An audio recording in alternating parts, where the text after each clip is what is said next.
Grand Rising Soul Tribe, check in. I am excited to be here this rising, this early morning. I know it is Sunday rising, Sunday morning. May the 3rd, 2026, and the time is exactly 9:15 p.m. Eastern Standard Time. Check in, family. We'll be quick this morning. I just wanted to briefly touch on the Spirit Airlines. I'll be on camera in a minute. Listen, y'all gonna get ready with me today. Y'all gonna see another version of Dr. Kia Pruitt. You're gonna see me with my little twist in my hair. I don't know what they call them. I think they call them Bantu knots. But we'll have a little music and then I'll come on the camera, check in, let us know where you're hailing from. Excited to see you. Come on in the room. Yes.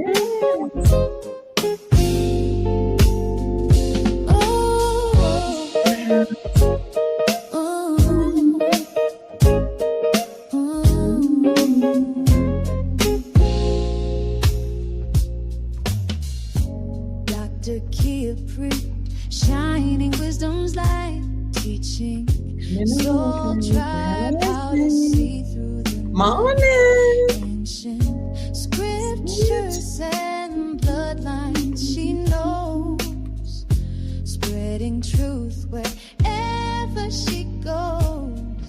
Soul tribe rising, hear her call. California in the house. Vibrations for one and all. Dr. Kia shows the way to a brighter, freer day.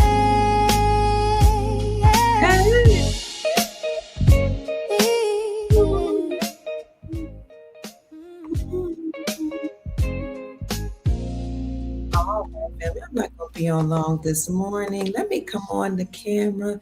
I hope everybody's doing well. Come in the room. Oh, yes. It's so good to see you. I see a lot of people from California. I miss California. All the great news coming out. I know. Come in the room, family. Let me turn this music off.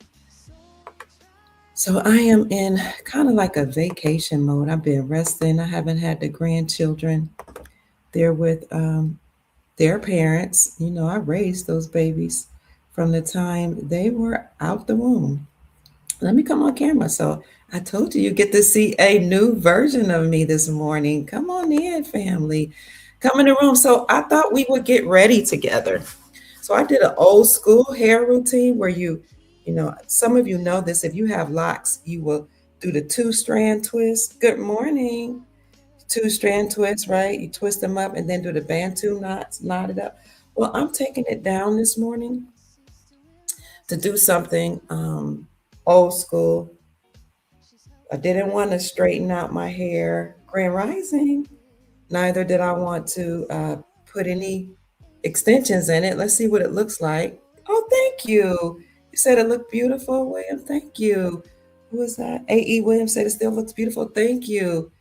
Let's see what this turned out to look like. You know, it's a ritual every morning, which is why I really like keeping my hair braided, because then you don't have to do anything. And I've tried the lock journey, the hair locks, but I'm just not patient enough. Every morning when I get up, it's like this big old ritual. You know, yeah, do your skincare, wash your face. Thank you. Um, if you wear music, I hear music in the background. Makeup, do a little makeup, which I don't necessarily wear foundation. I wear something called Ilia. It's supposed to be like a sunscreen with a little makeup in it. And it just really just adds a little what you call it, tint to your face after you do the skincare. I need something more natural, and I'm waiting for somebody to come out with a product that's more natural. What do y'all use, ladies? What do y'all use in the mornings when if you use makeup? But I'm just going out to get my coffee. But one thing I learned from my grandmother is when you walk out the house, when you wake up in the morning, not just when you walk out the house, look your best. So my grandma had 10 children that she raised and, like more than 20 something grandchildren. We were all in her house and great grands, but she woke up every morning before we rose up, said her prayers, made her bed. I mean, we didn't even get to see it because it was already done. And then she would put her makeup on, read her Bible, 'cause she wanted to be presentable to God, looking nice. Read her Bible. And I don't even know when she brushed her teeth and did all that. I never saw her do it. She was just had her smell good on. That's what she called her perfume. And all by the time we woke up, she was done. Then she would go downstairs and cook. And we would wake up to smelling bacon and eggs and homemade pancakes and freshly squeezed orange juice. That's how my grandma was. But she taught us ladies to look nice and presentable before everybody got up. Before her husband arose, she was done up. I learned that from my grandmother. And she didn't wear a whole lot of makeup. I'm just taking my time, family. But she was beautiful, she was sweet, she was classy. It's a very lovely lady. Hope y'all don't mind getting ready with me. I'm going to go get my coffee. I probably should make it at home, but I actually love going out to get my coffee because when I walk in, they sing to me. My Hispanic name is Maria. My name is Kia Marie or Kia Maria. Because my great grandfather on my mom's side was from Colombia. Kia Maria. So when I walk in to get my coffee, they start singing Maria, Maria. And it's kind of nice for the baristas to start singing when you walk in the morning. What are you having today, Maria? Will it be your chai latte with cinnamon and vanilla and oat milk? Cinnamon sprinkled on top, or would it be your drip coffee with vanilla and oat milk? And sometimes they'll have it waiting for me when I walk in. That's kind of cool. Because sometimes you want to go where everybody knows your name. Yeah, I really should bring in Sister Celine. I was thinking about her. I've had her on my show many times, but I didn't know I do know she has skincare. I do, and she's gifted me some. I wonder if she has something that could be like a tint. That is Asir Ducatier's beautiful white. I'll bring her back on. Since you've mentioned her and I've been thinking about her, I'm going to call her, okay? And bring her on. Tell her Mama Kia needs some natural skincare. So I put that Aliyah on after I wash my face. I got some natural skincare also from her and from a woman in my community. And then I try to do as minimal work as possible. This is some type of eyeliner because I like that whole cat eye look. It looks like the Egyptians that we are. When you present yourself a certain way in the world, people treat you very well. Just yesterday, I went in and I had all my Egyptian jewelry and makeup, and people started holding the doors and running to get what I needed. And it's not that they think I'm any better than anybody else. They just treat you the way you treat yourself. Then I use a mascara sometimes, not often, just sometimes because I need to lengthen my eyelashes, but I don't use it often because I have allergies and I rub my eyes. And if I'm not careful, this stuff will get in my eye when I rub my eyes. I'm not really into glamour, but my grandma just said, don't walk out the house looking unpolished. Oops. So I'm really minimal. I need to learn how to do makeup, honestly. That's it. And then This is Elf, but this isn't the one I usually use. I ran out the other one. I see it over there.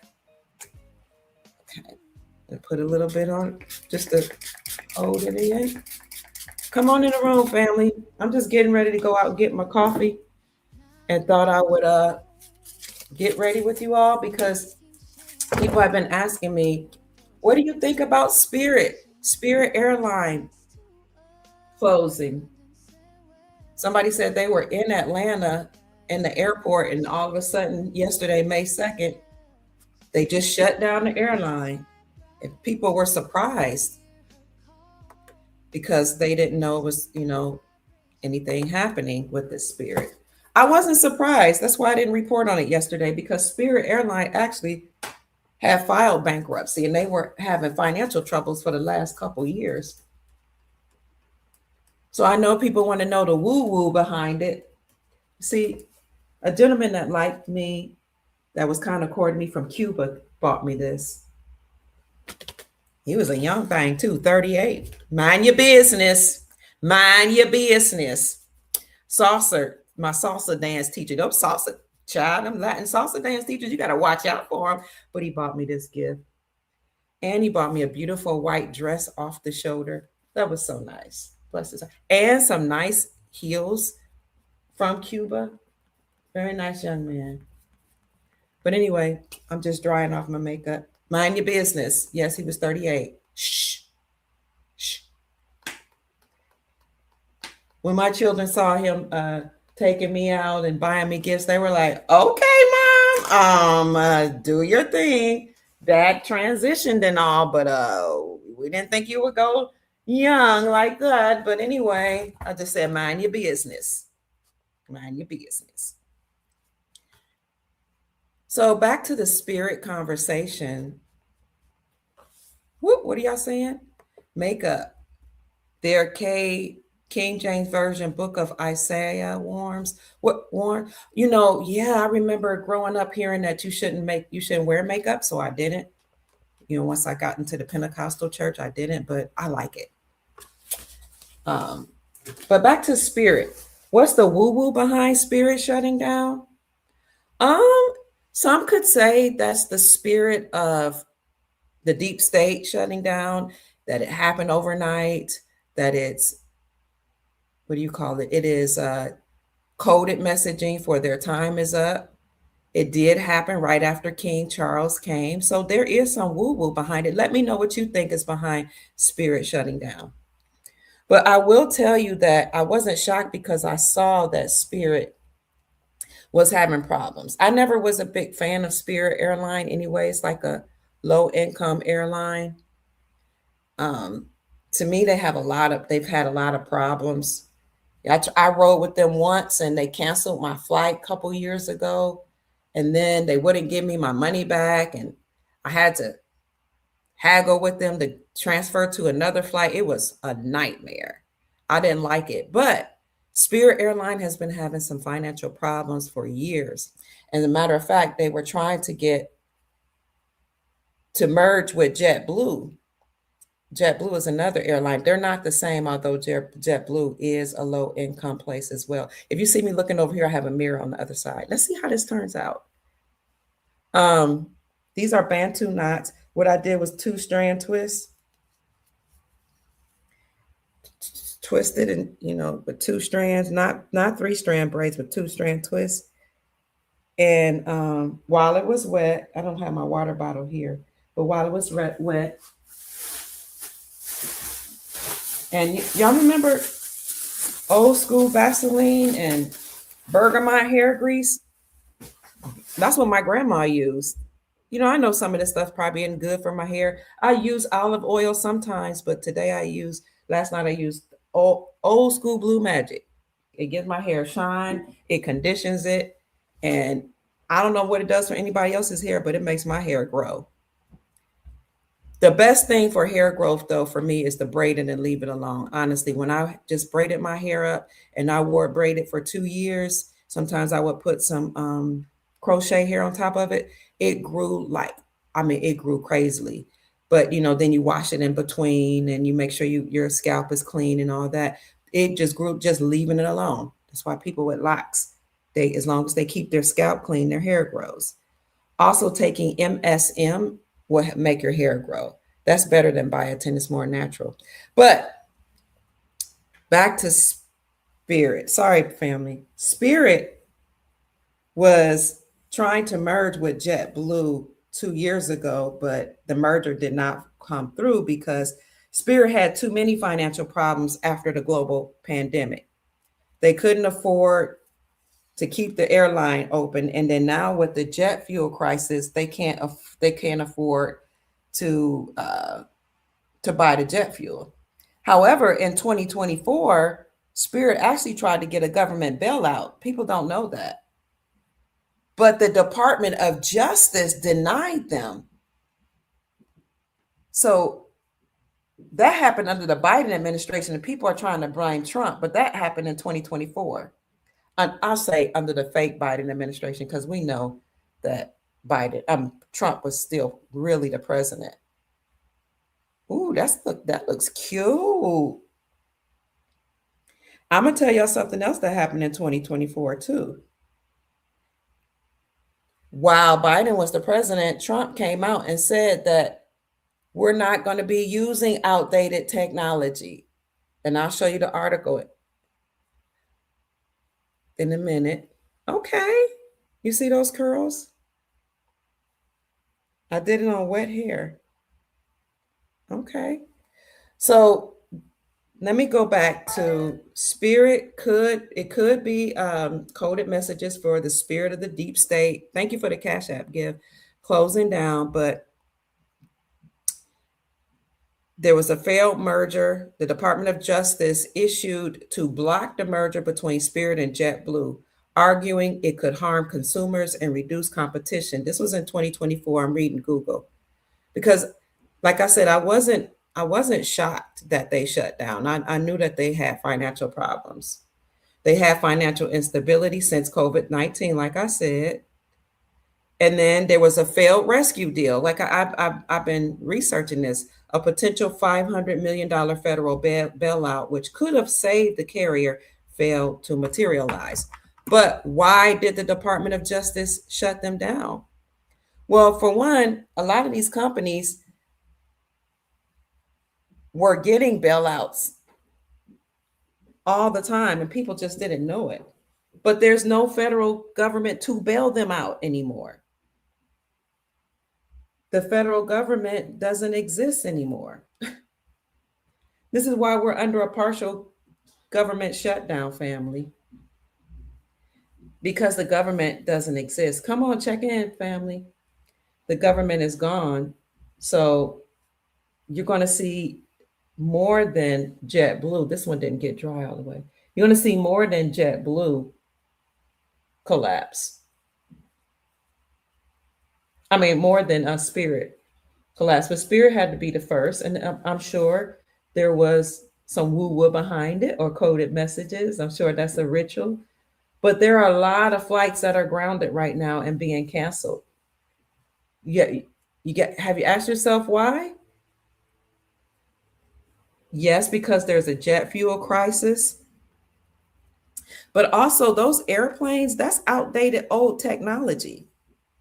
In fact, all they made it seem like it was a big deal. See, my hair is growing. They made it, and it's longer when you stretch, when I blow dry it or straighten it out, but the curls spring back. All airplanes is old, outdated technology. And when the Wright brothers, who allegedly created aircraft, which that's not true, all they did was look at old ancient technology that we had long time ago here in Egypt, in the Americas, and they just reversed the technology, made people think that this is something new. But a lot of these airplanes, airline companies will actually cease to exist. Let me know what you think about that. And when you think about it, what are airports anyway? They're portals. Portals through which entities arrive. And underneath a lot of these airports is a lot of nefarious activity, like children being trafficked. Airports also harness our energy. They're portals. You got whole cities underground that need to be destroyed. So a lot of these airports are going to close down. A lot of these airline companies are going to close down. Think about the nefarious things that could be going on underneath those airports. And this is not even conspiracy theory information. These are conspiracies, but not they're no longer theories. They turn out to be true. A lot of nefarious things were going on with children in those airports. Why do you think children under the age of 2 can be flown anywhere in America and all across the world, 2 and under, with no identification? You don't have to have ID for the children. You don't have to have ID for yourself, proving that you're the parent of the child. Nothing, nothing, because a lot of these entities and people were flying children through these airports. I don't know what I'm going to do with my curly hair today. We'll see. Um, they were transporting children. They were transporting drugs. Now they search us, but these nefarious beings were doing all type of things. And I know they were transporting drugs because in Louisville, Kentucky, where I used to live, that's where I raised my children, 10,000 automatic weapon parts were discovered at the airport. See if I could find it for you. And they were made in China. This was during 2020, the shutdown, and during all those marches and things like that. So we know that they were transporting guns, drugs, children. And here's the article that says federal agents seized more than 10,000 assault weapons parts at the Louisville UPS airport. And this was June 26, 2020. I saw it when it happened. The FBI seized those automatic weapon parts. Oh, this was at a UPS hub in Louisville after a smuggler tried to sneak them into the US from China. Authorities estimated the value of the shipment at nearly $130,000. You see that number 13? The smuggler who tried to send the parts from Shenzhen, China to Melbourne, Florida via Louisville had labeled the contents of the shipment as steel pen samples. U.S. Customs and Borders Protection said in a news release that Friday that smugglers commonly try to elude direction by labeling dangerous contraband as something harmless and legitimate commodity. So this one said they were seized at a UPS hub, but there was one, so this might even be a different one. There was one article that said they were seized at the Muhammad Ali airport, or some automatic weapons parts were seized at an airport. So they were transporting children, weapons, all type of things through these airports, also known as portals.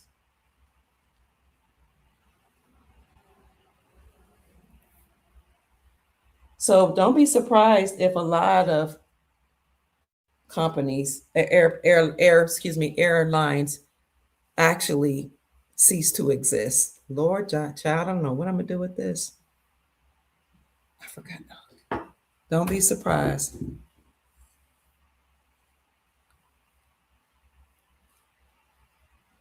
So in 2024, Spirit tried to merge with JetBlue, and then they tried to get a government bailout, but the Department of Justice blocked it. But something else happened in 2024.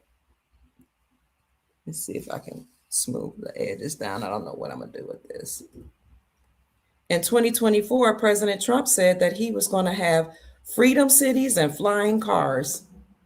And he wasn't even the president, allegedly, back then. Biden was. But even then, I was saying, if President Trump is making announcements like these, he is still the president. this technology that we've been experiencing is outdated. We're going to have technology like the Jetsons, the cartoon Jetsons had. Trump proposed building 10 freedom cities and flying cars. This was March the 3rd. Oh, this one says this one was published March the 3rd, 2023. Well, that still was under the Biden administration. I just remember reporting about it when it happened. President Trump on that Friday proposed building up to 10 futuristic freedom cities on federal land, part of a plan that the 2024 presidential contender said would create a new American future. You see what I'm saying? What I'm saying is, ooh, that's cute. We're going to have a new future. What else did he say? Commuters would get around in flying cars, Trump said, an echo of the Jetsons, the classic cartoon about a family in a high-tech future society. Work to develop vertical takeoff and landing vehicles is already underway by major airlines. Work at developing vertical takeoff and landing vehicles is already underway, he said in 2023, by what? Major airlines, by auto manufacturers and other companies, though widely seen as years away from reaching market. Well, here we are. I want to ensure that America, not China, leads the revolution in air mobility, Trump, who announced his third bid for presidency, said in November. That was 2023. He said it in a 4-minute video detailing his plan. He said he would launch a contest to charter up to 10 freedom cities, roughly the size of Washington, D.C., on undeveloped federal land. Here we go. We've actually built new cities in our country again, Trump said in the video. These freedom cities will reopen the frontier, reignite American imagination, and give hundreds of thousands of young people and other people, all hardworking families, a new shot at home ownership and, in fact, the American dream.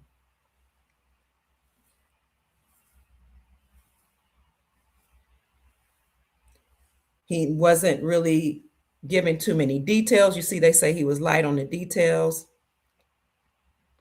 But his pitch comes the day before he's set to address the Conservative Political Action Conference in D.C. and as the 2024 Republican presidential field begins to take shape. The proposal is the latest in a series of early policy offerings from Trump, who in recent weeks has also said he would seek to ramp up domestic energy production, adopt a more isolationist foreign policy stance, and purge the government and military of warmongers and globalists. In fact, he said during that speech he was going to totally obliterate the deep state. I reported that on my old channel and it got flagged. They took my channel down for saying that he was going to totally obliterate the deep state. I'm trying to figure out what I'm going to do with this. So I'm wondering if I should wear it curly. Should I keep it like that or make it more like an afro?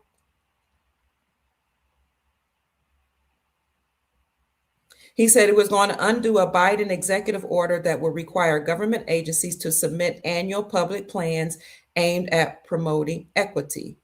In December, the former president unveiled plans as part of his free speech platform that included vows to ban federal money from being used to label speech as misinformation, blah, blah, blah. He didn't say how he was going to pay for the freedom cities, but he said he was going to do it. His plan, which was light on details, includes 3 additional planks, increasing tariffs on goods imported to the United States, providing families with baby bonuses, because people aren't having babies right now, that he said will help launch a new baby boom and launch a beautification effort aimed at removing ugly buildings and revitalizing parks and public spaces. If you look up your cities right now, downtown and in urban areas, they have beautification projects right now. President Trump said he would do that in 2024 under the fake Biden administration. My point is, they have to get rid of these airline companies. They were nefarious, they're old, they're outdated, and we're replacing it with placing this old paradigm with Freedom Cities and Flying Cars. Let me see if I can find him say something about flying cars.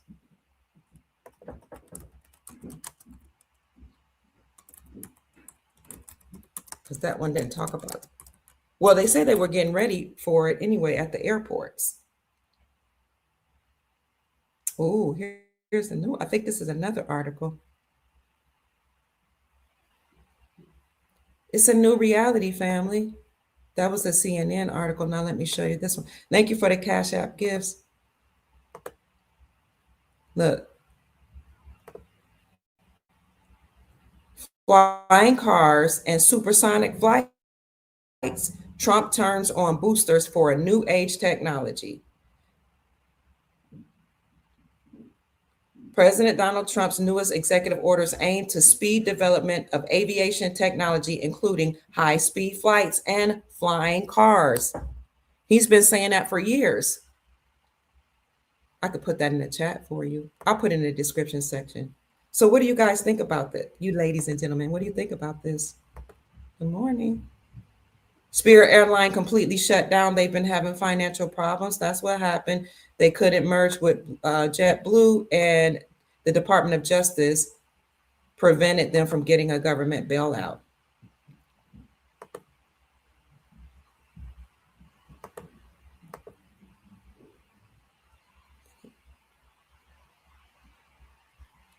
You like this look, Izzy? Huh. Thank you. The problem is flight zones.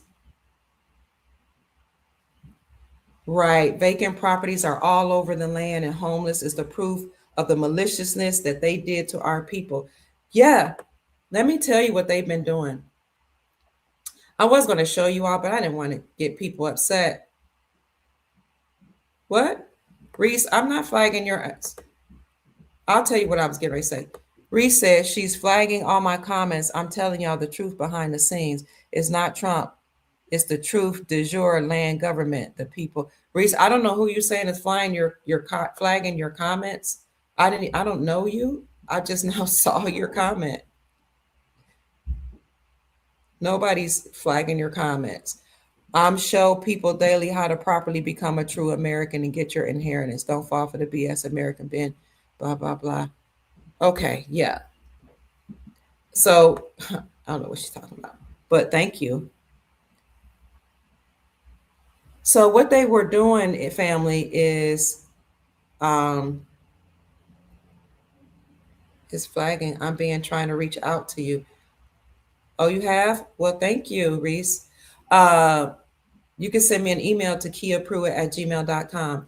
What has been going on in New York is something that's been going on in many cities, and that is the people calling themselves UHAs, JEWS, have been doing what's called property theft and deed theft by stealing land from people, and not just anybody, stealing land from landowners who are classified as Black. It's crazy. And they had the complicity and the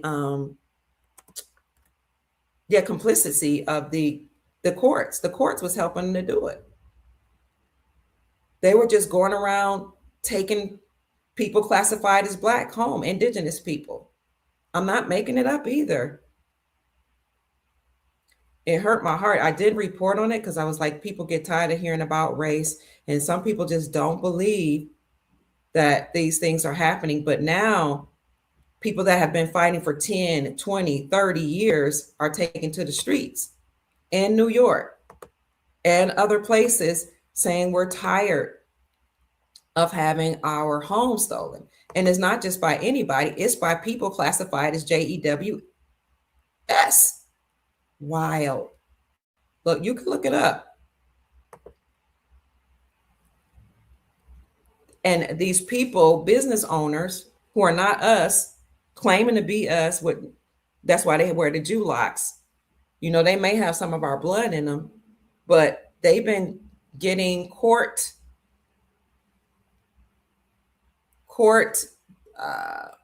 ordered summons to go and take our properties. And the judges were getting away with it. Let me see if I can find it for you. Just stealing the land from the people, mainly the indigenous people. Why people are so bent on taking the resources, including land, mineral rights, precious metals, identity, everything from the indigenous Americans. It's wild. And it seems like we're just making this stuff up, but it's happening. Look up deed theft. Or you can Google deed theft Brooklyn. See if I can find one. Yeah, I'll show you. This is just in the state of New York. I don't know what this is about, but when you have people like Chief Mac and Sheik Rod Hayes say it's always been about us, it's true. Not only do they come here and steal our identity and call themselves American and call themselves Jews and call themselves what they're not. People come over here and steal our land.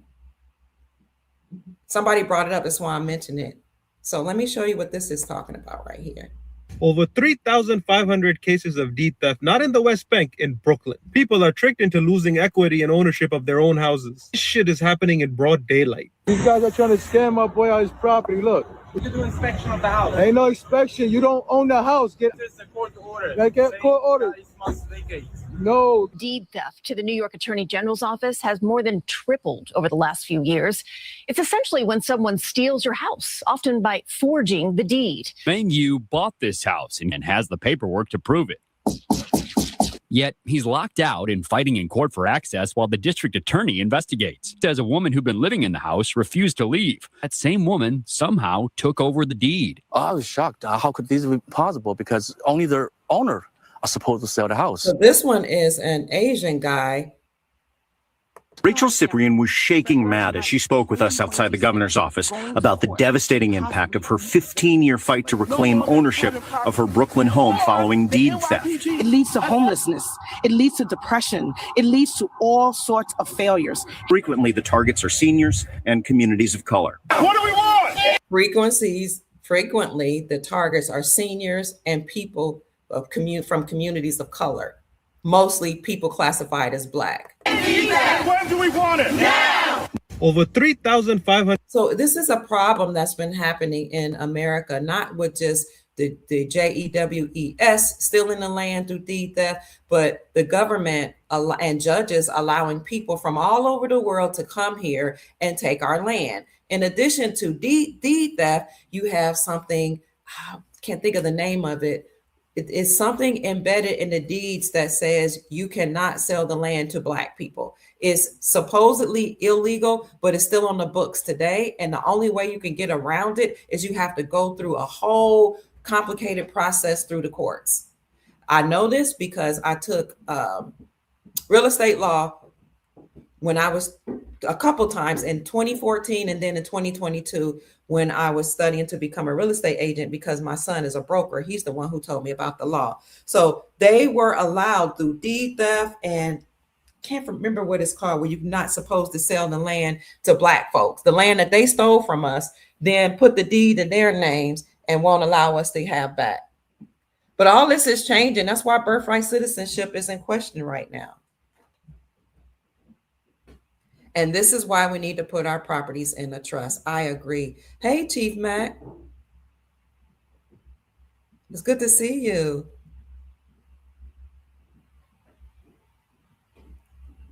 It's good to see you. So it's happening in Oregon too? Wow. Only living mankind can own land, men and women. So we know that we don't own the land. They say we don't own the land owns us. But to your point, Reese, you know, our ancestors cultivated the land, had resources on the land, and desire for us to be able to live freely on the land from which we sprung.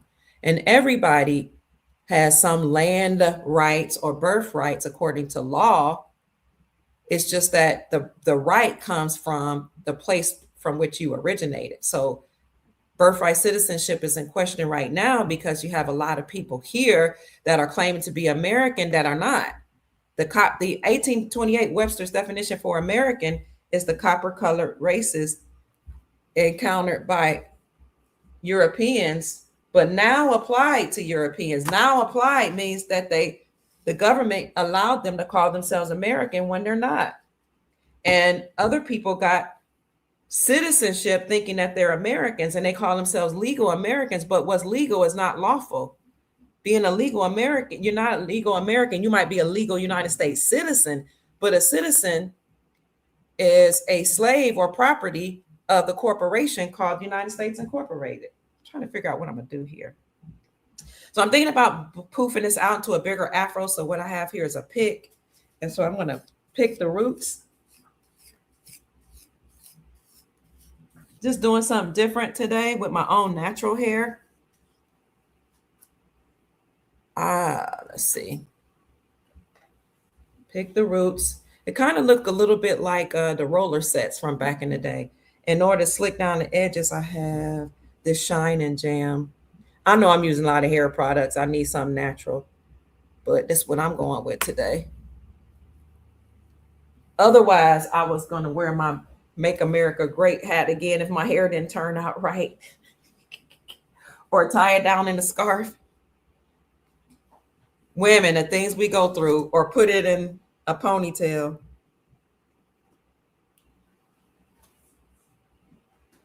So, Chief Mac, you want to come on? I know we went from air rights to air to land, but what is law? Land, air, water.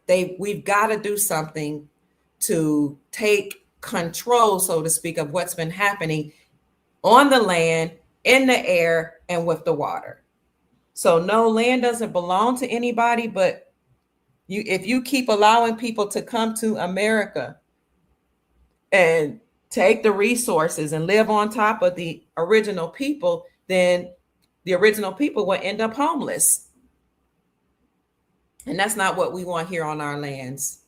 That's not what any nation wants. Every nation is fighting for sovereignty. Every nation is fighting to get rid of the people that their government just allowed to come in and take over. In fact, in most countries, the people, not the government, but the people will tell you, Chief, I sent you a link. Oh, tell us why we need to get our land and trust, please. The people will tell you, if you could come to our country and respect our culture and assimilate as much as possible and not try to steal from us, then we'll get along with you. We just ask for respect. They're even saying that in Thailand and Vietnam, where people are going, and Ghana, and no matter where you go, people want you to respect their culture and their way. Don't try to steal their identity. And everybody here have been saying they're American when they're not. That's no slight against people. They just didn't know. Now they know. So with the birthright citizenship question now being addressed in court, people are going to have to realize that when you're a citizen, you don't have rights, you have privileges. The Americans have the rights. Rights are granted by just being sovereign. What some people call them sovereign principles. The Republic grants rights. United States Incorporated grants citizenship and privileges. People have confused the two. So people say, I have a right to be here. I was born on the land. But if you were born to foreign parents, you're beholden to the foreign parents and to the foreign country from which they come. Now I'm just trying to see if I put something, see if I tie my hair up, if it'll look a little differently, a little better. So I want to tie it See how that looks. So I can, yeah, I kind of wanted to look like an Afro wig. Chief Mac, I sent you a link. Can you tell us why we need to put land in a grant in a trust? Great day. Okay. Elizabeth says, I'm here in New York City. They're trying to do this to my eldest sibling. They literally took my friend, an elderly woman's home who's been living there over 50 years. She's been forced out. Dang. Was told they want all. And so people have been saying, you know, that we're just complaining. We make up stuff. You know, we need to get over it. But we're tired. People are tired of being mistreated, especially on their own land. Imagine a bloodline families, which I believe they're not even human, come into your country, enslaving your people, making them prisoners of war, and then telling you on your land, you got to get a license to get married. You got to get a license to fish in your own waters. You got to get deeds to the land. You got to get a license to travel, because we don't even drive, we travel. We just move from place to place. Driving, you know, that's dealing with commercial business. Keep talking, family. Y'all were just getting ready with me. I'm trying to do my hair. I told you, every time before I leave the house, it's a whole ritual. It's like I have to put on all my superpower or my superwoman stuff, put on my necklace. It's a whole ritual. Oh, Chief Max in the back. Hey, Chief. Had to put on my necklace. This is my superwoman stuff. Chief Max gonna come in and talk to us. My nose ring. It's a whole ritual, family. I like serpents. Serpent ring. Serpents in Egypt used to guard the wealth. And you know I'm the minister of wealth for the Soul Tribe. Another serpent ring to guard the wealth. And look up what serpents mean. I know what we've been taught. And I'm about to bring Chief Mac on, family. He's going to talk to us. Put this on these were gifts given to me. Open up the first eye chakra that people call the third eye chakra. It's a whole ritual. So, family, without any further ado, I'm going to introduce to some and present the other, the chief of the Soul Tribe, none other than our chief, Chief Mac. Hey, Chief, welcome. Superior Rising, Soul Superior Family, Rising, my love. and Tia. Your hair looks absolutely great, Tia. Thank you, Chief. You just fluff it up, and yeah, it's just blessed to be able to have such beautiful hair at the age like that, man. It was a treat for us to watch. Thank you, Yeah. Chief. I just want to say I feel great this morning. I am grateful that I'm alive, healthy, and well, helping out the world. Yes, sir. Bringing redemption to people, that the weapon formed against us would prosper. I am so happy. And few people can say that, but I'm happy. Yes, sir. I'm happy too, Chief. Yeah, I'm happy. Just to get out this morning and be victorious and win. And I'm enjoying myself while I'm doing it. Yes, sir. Chief, you know, a lot of people were wondering about the Spirit Airlines shutting down. And I told them that a lot of these airports are portals, and they were bringing in not only just, portals where entities were coming in, but also people that were flying in were transporting drugs and children and guns. And it's a whole new era now. They won't be allowed to do this. They're going to do away with a lot of these old airlines, and we're going to bring in what's called Freedom Cities and Flyin Cars and advanced technology. And that kind of, evolved into us talking about what's happening on the land, because somebody brought it up in the comments. And I was like, a lot of this old outdated stuff was stealing from us. They stole the technology from us, reversed the engineering and said it was their technology with these airplanes. That's old outdated stuff. And then they came and stole our land and they stole our identity. So the conversation just evolved. And We asked you to come on because I Yeah, saw you in the chat. actually, they didn't steal anything. Okay. It was handed over to them by the nobility. Oh, go teach, Chief. They didn't steal nothing. Everything was a lay down. It was given Okay. to them. They were brought here, and just the facts, guy.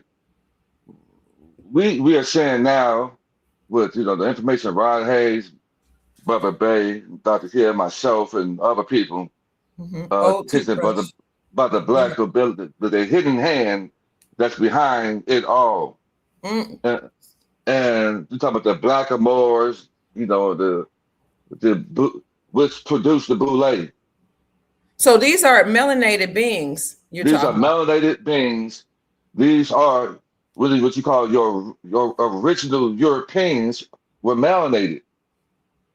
If you go to Europe, you'll see all kind of old ancient statues of melanated beings on these platforms, and all of the castles across this world were built by melanated beings, what melanated beings stayed into.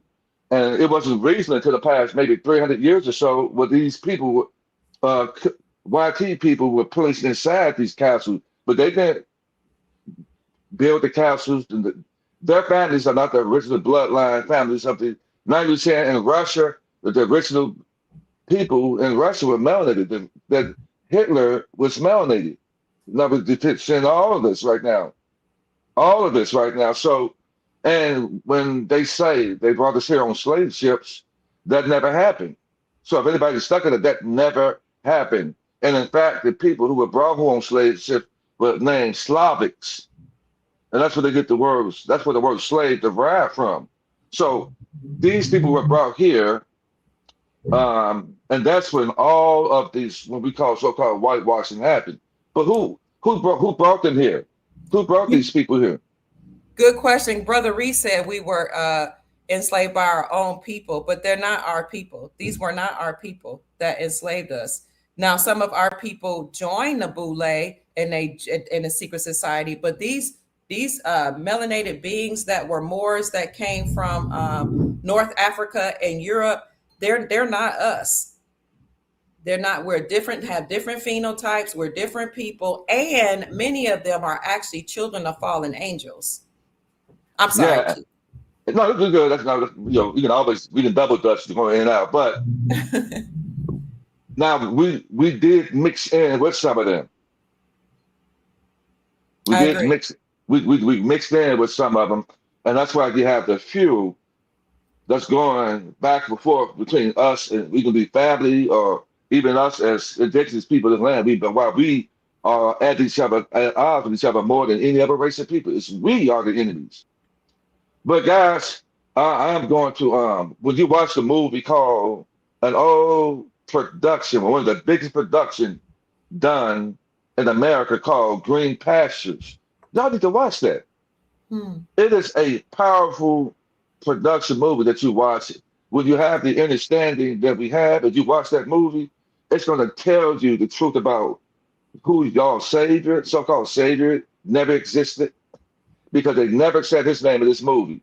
The movie Green Pasture was a production done in America where it showed that all so-called black people were in heaven with the creator. All black people, no other people in the world were in heaven but the black people. So it showed that the black people are the sons and daughters, the angels.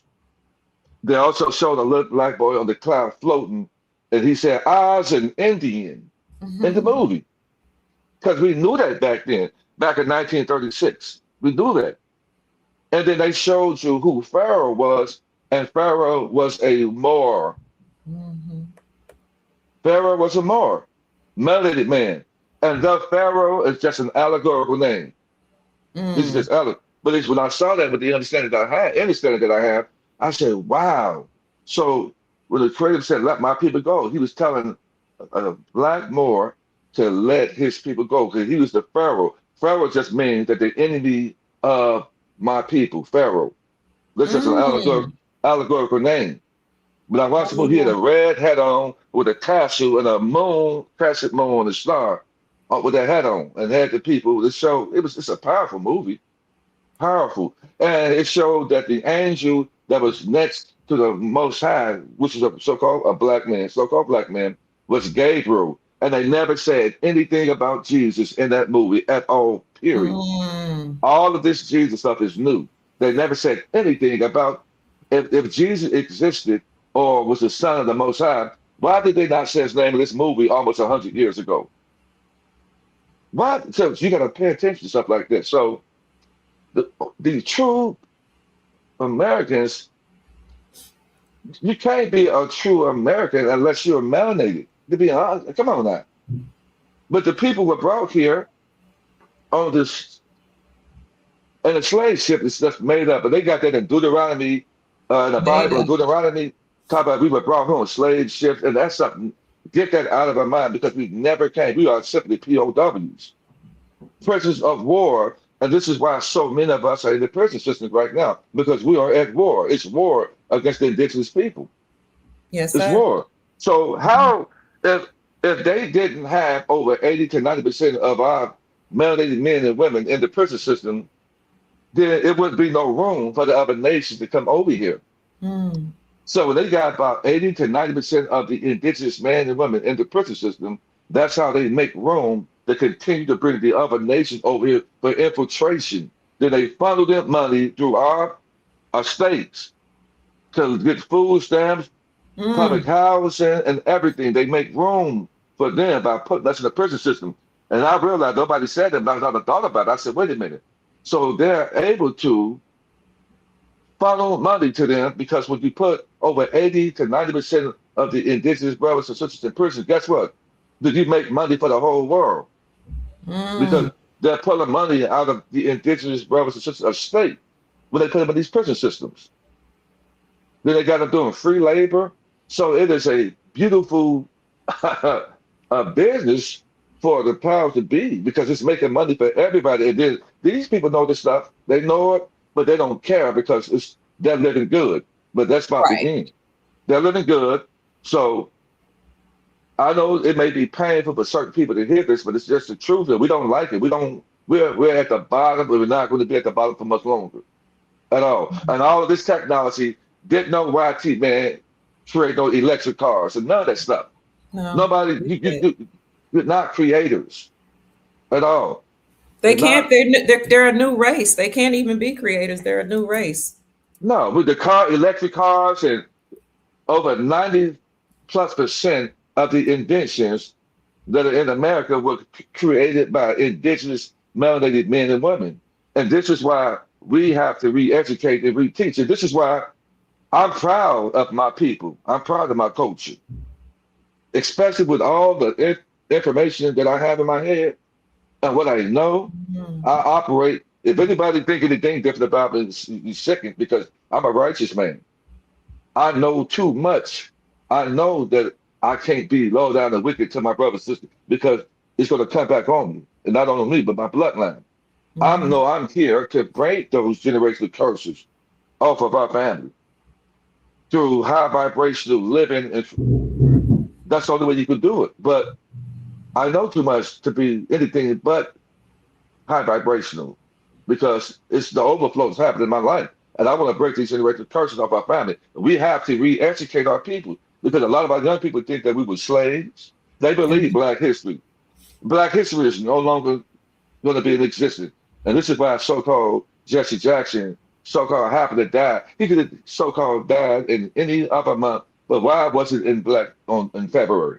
Mm. Because they were saying that the end of Black History Month. Right. In Right. fact, Jesse Jackson was the one, a black boule card carrying, Remember? and I could say something about him that would really mess people up.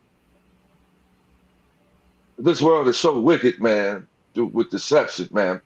It's Yeah. so wicked that if I told y'all the truth, you'd throw that meat up. Can't handle the truth, man.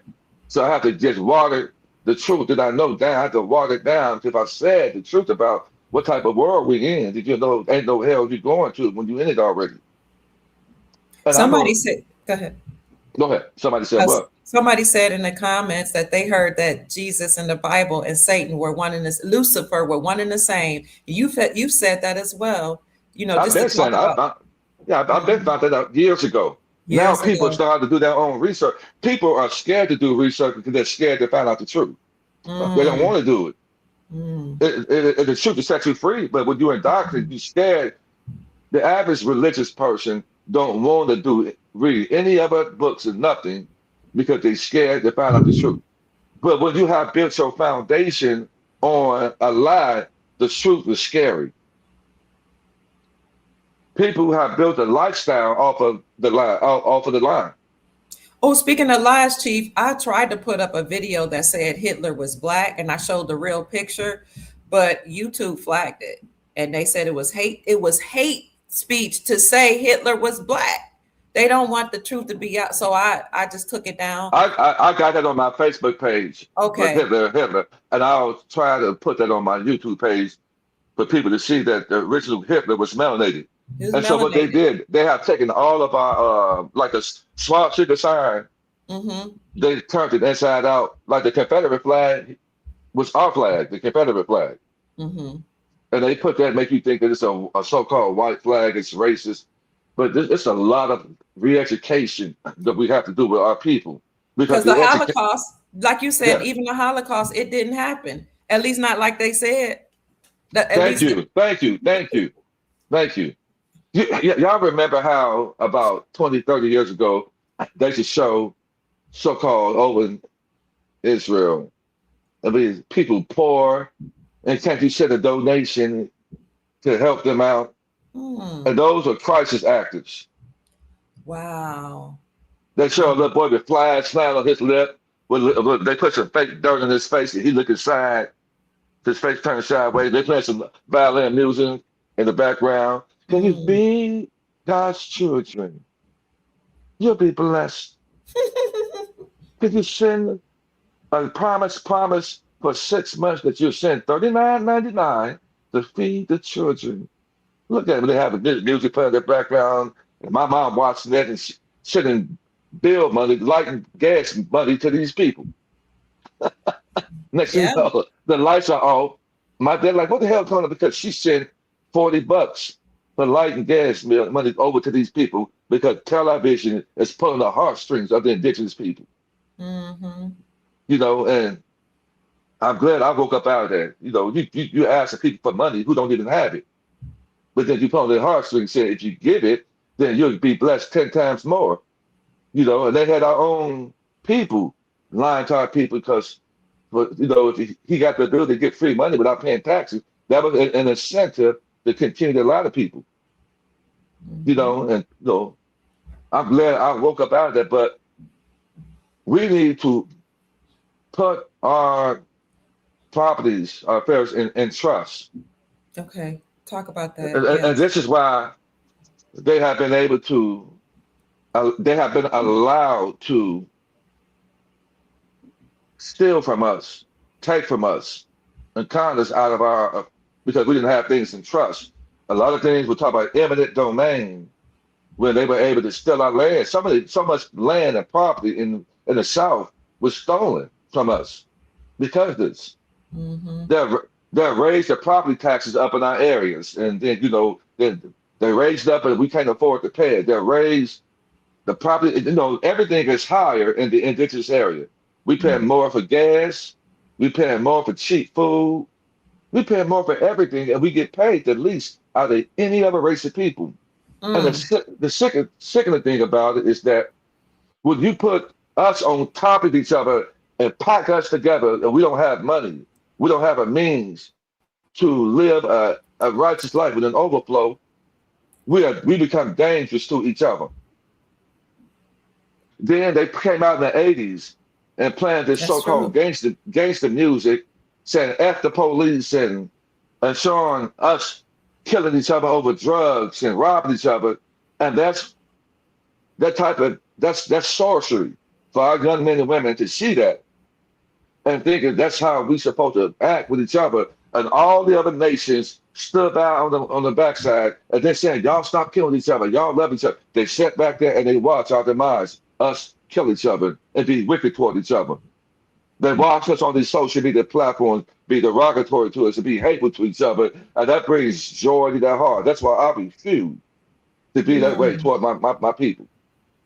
We have gone through too much, and many of us are hurt and pain, going through pain right now, going through the generational curses because of the hate that we have toward each other. I refuse to be that way, man. I'm living my best life already. But all the other nations are sitting on the wayside and watch us act like baboons and monkeys.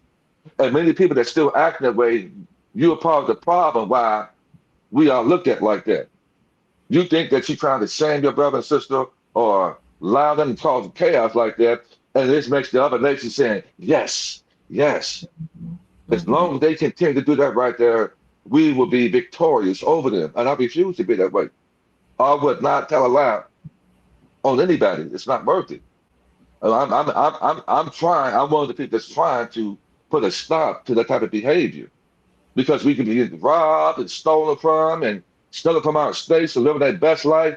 And I watch people in Chicago and Atlanta, Detroit, when I can travel to these different places, and I watch every day enjoying themselves in our land. They got the wealth, the means. They're giving accounts. They're giving money. You go to the banks. They don't need to have a credit score. That's for us. These folks don't need to have a credit score. They're told when they come in here, the script is you give these folks what they want. Yeah, you were telling. Go ahead. You were telling us that after you authenticated your birth certificate, you were able to look it up and you discovered that there were a lot of people actually building complexes and homes and doing all type of buildings with your birth certificate bond. Well, when you get your birth certificate authenticated, in order to get your birth certificate authenticated on the federal level, it has to be done on the state level first, the state you were born in. But when you got it authenticated on the state level, on the federal level, that makes you full faith and credit. They mail that back to you on bond paper, and it says that you're full faith and credit, and it has a number at the very top. And so this is what was this? This is about 2 years ago.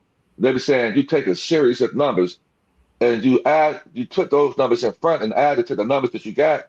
You Google that, and I was blown away when I saw what happened. It showed that these contractors that build these homes, subdivisions, were using my estate. They don't even use their own money. So they're using our state to turn in against us. They've been building houses and complexes with the funds that was in my state. So you got houses that is in my state name that they were using. And this is what they're doing. They're using our own monies to take over our land. And this is the rabbit hole goes deep, man. I know. See, I have a lot of information in my head, a lot of information. When I view and look at life, I realize that there is no savior other than me because the credit is in me, and the only way you can see him in you is when you get rid of the trash, the clutter in your heart. You can see him and feel him. And that's to get rid of any envy, hate, malice, or jealousy in your heart. To even separate from people that you see have envy, hate, malice, and jealousy in their heart. When you listen to people talk real bad about other people themselves like that, and you listen to that, it goes into your ear gate. This is why they say be careful what your eyes and ears take in, because it feeds your spirit, And so when people over here listen to us and accept what we're saying, you're feeding your spirit the righteous way. But I refuse to be any other way but righteous, because that's how I escape this hell and turn it into my heaven on earth. I refuse to come. This is my last go round in this ghetto. Yes, sir. Me too. And in fact, while we're here, we're gonna free ourselves up, and we're gonna be able to free up other people who needs freedom. We're gonna be able to do that as well. So we are the Christ. Yes, in mind, body, soul, spirit, and in action. We are the Christ conscious that's been resurrected. Our minds. And if you don't see yourself as that, and if somebody do something wicked to you, you don't have to go back and be that's wicked. You can just say, give it over to the celestial family and great spirit. And they're gonna raise you up, contrary to what anybody think or say about you. You're gonna see yourself rise and rise, because you don't have to be that way. But I'm looking for our brothers and sisters to walk out of these prison systems. I'm looking at Listen to these. this, Chief. One second. I am infinite says, yes, I found a Morgan Stanley mortgage trust bond in my daughter's name in the billions under the SEC Edgar website. Whoa. So In the why don't we get angry, brothers and sisters, and start fighting and lying on each other? Why don't we join together, man, and get our inheritance back? Why don't we try that? Because we're not good at that. We're good at being wicked and ignorant toward each other. Why don't we come together and help get our state back? That our ancestors are hoping that we can do this and come together. Hoping we can do that. Why don't we fight to come together and fight for each other? Can So I say while something about that? Go ahead. go ahead. Because you're saying let's come together, because it's not the white man that's the black man's enemy. It's not the black man that's the white man's enemy. It's not these immigrants and migrants that's our enemy. It's that there are entities that existed outside this earth plane that enter here that caused all this confusion, and they put people in place. Like, for example, the Moors that came here, those, a lot of them, they're not even human. And they were doing nefarious things, as you all said. So they look like us, but they ain't us. They were shape shifting and trying to look like us, but they don't even look like us. Well, they told you. Us. They told you in the Bible, if you would look at it, the snake, the so-called Eve ate the apple, and it was a snake that talked to her. But that's an allegorical, pleasurized story. What it was, they shown you the snake represents a cold-blooded reptile, and had relations with a melanated person, and had offspring. They tell you offspring. These are demigods, they're half-breeds. And what they did, when they did that, then they created a kind of man. And so we have these entities on the world stage. They're the ones that people love and adore on the world stage. And they come in every so-called color. They come in every color. And they're demigods, half-breeds. And they're the puppets placed there by the puppet masters. Okay. Now, when they say devils, and the people religions are so mixed up, the devils are here on earth. Yes. They're here on earth. Ain't no one. The devil don't mean plural. I mean, it don't mean singular. It's plural. Lucifer, the morning star, is singular. It is an entity, one source and one entity. And the devils are his creations. They're on earth, working for him. So y'all got this thing all mixed up in religion, all mixed up. They mixed most Christians up so bad, they didn't even realize that 6 years ago, that pandemic was war against the people, against them. You've been primed to believe, and then you didn't execute any amount of faith that needle became their saving and salvation. You were supposed to be holy, set apart, and not moving in the way the world was moving, but the world was moving in fear, and the Christians moved right along with them. Because you got devils, inverted devils that are teaching all religion. Inverted devils teaching all religion, and then that preaching to you guys and throwing up Luciferian hand gestures as Reverend Barbara Lewis King, that stands black for the 6'7". I'm gonna send that clip to you, kid, but that was preaching and threw up a devil's horn right in the middle of the service on the people. And they talk, so the devil don't present it, the so-called the Lucifer don't send his people to present themselves as devil. They come to you with a smile on their face. They come to you in the beginning, which you trying to be everything but righteous. To come to you with a smile on their face, but in the end, they come to steal, kill, and destroy. That's the devil. That's what devils do. And the devil come in every color. They come to steal, kill, and destroy. They hate. They are all that they thrive in chaos. That's the only way they know how to thrive in. That's Separate right. your, separate yourself from people like that. All they know how to do is every it's always something going on. It's always something negative going on. Always. It's always something. If it's ain't with you, it's always something. I mean, if you follow these type of people, it's always somebody else. It's not them. It's always a problem. He did this, she did that, they did this, and there's always a problem. You got to stay away from people like that. See, I'm connected with you, Dr. Kill. You're high vibrational. You Thank connect with me, you. I'm high vibrational, and you have high vibrational vibration and frequency men and women on your show. Yes, sir. And together, collectively, we're feeding the soul family and soul tribe. We come together as a collective unit and we meet up right here. And we got some smart people. We got a few haters here. They learning too. They learn from us. They're learning. You know, they're learning too. And then they go try to follow us, but then talk about us. So, but the majority of the people here, this show wouldn't be what it is. Dr. Kid wouldn't be what she is. I wouldn't be who I am if it wasn't for you guys to push us. That's right. To That's push right. us so that we can pull you guys with us. So it's a push and pull thing. You know, we are nobody's leaders. Nobody's leaders. I am not the smartest man. I am not a guru of anything, but I'm a pretty smart guy. And I operate with high vibrations and love, because love and authenticity and accountabilities are the highest forms. Chief, somebody has a question for you. Can you take a question? Yeah, sure. Misty says, what do you recommend for us Mexicans or mixed race?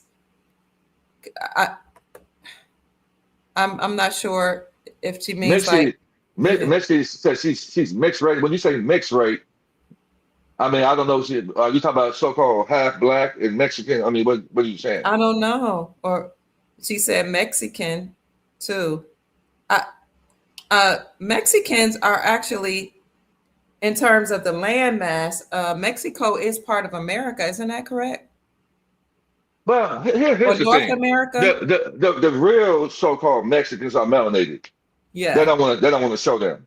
They don't. They don't. The so-called Mexicans that they push on TV are conquistadors, Spaniards, you know, and conquistadors and Asians. They are mixed in with each other.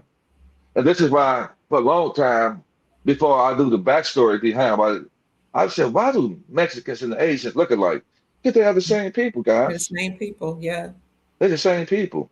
And the Native Americans, they look the same too. It's all the same. Native Americans, all that, they're all the same people. All the same. They're the same people. The Mongolians who come from Siberia, they're mixed in with the Spaniards, conquistadors. You go to anyone, I'm saying, are you conquistador? Yes, my friend. How you doing, my friend? I said, yeah, I know the backstory behind it. Yes. And then these Hebrew Israelite churches, they're saying that the Mexicans are Issachar, whatever you call it. They're one of the tribes, the 12 tribes of Israel. And that 12 tribes sheet is full of baloney. They got to say 12 because 1 + 2 is 3. So that's the Freemason numerology, man. But yeah, they're the Olmecs. The original ones are Olmecs. Which is us. Which is us. Yeah. If you see the old pictures of Olmecs, they have a nose like mine and the eyes like I have, you know. Which Yes. the Mayans, the Olmecs and all that, you know, those are us. The Mississippians, you know, from Mississippi, Memphis, Tennessee, Arkansas, Alabama, all of that represents the Mississippian and the Mississippi River. Original everything. Yes. Original everything was melanated. There's no other land mass in the world that has as many fresh water and rivers and lakes as America. And that represents life. Yes. It represents life. When you got the Mississippi River that runs all the way north to south and got other streams, those are like veins, purified and cleansed in this land. You know, and most of the pyramids that they covered up with dirt, and they call them landfills, because all of your landfills across America are pyramids. And I'm the first to say that. You know, all of the landfills are pyramids. So when I rap, I just get a certain amount of energy I feel when I ride past. Here in Gary, Indiana, we have one giant pyramid off Bird Street. I grew up less than 2 miles, two miles from that pyramid as a child. As a child, they used to dump trash on that pyramid. They would put dirt on top of it. Wow. Back in the 70s and the 70s, I can remember as a child, they were putting trash on top of that pyramid. Just like in Virginia, they have a pyramid. It's called Mount Trashmore. I was flying in a plane. Mount Trashmore. Mount Trashmore is in Virginia. I was flying in a plane to the indigenous Indian retreat they were having, and something told me to take my phone. I saw a long river in a plane on the ground. So I know that when you see these rivers, there are pyramids next to it. So I took my phone out and was recording that river. What was that, Kia? I don't know. I heard it, but I don't know. Did y'all hear that noise? Did y'all hear it? I heard it was like, yeah. Really? I heard it. UCC 1-308, all rights reserved. We have freedom to speech. I know I'm not a U.S. citizen, but a state national. I operate in trust. I'm not Black. I'm not an African American. I'm not a U.S. citizen. I operate in trust. They heard it, fam, Chief. They're saying, "Yep, it sounds like an EBS sound."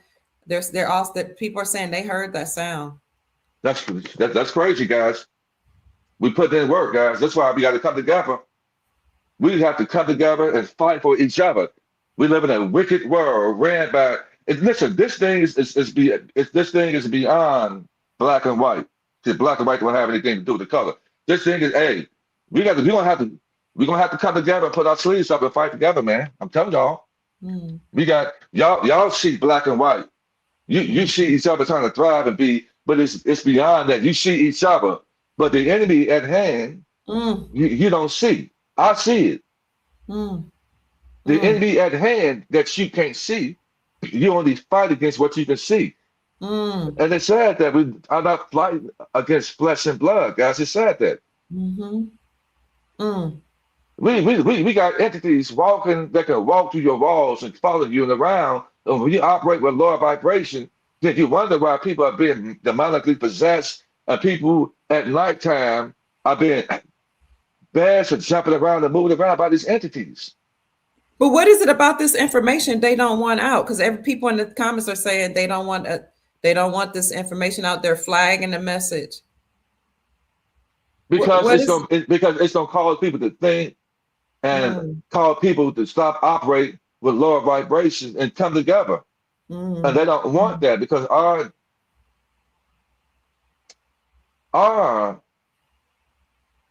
when we fight against each other and come against each other like that, it ensures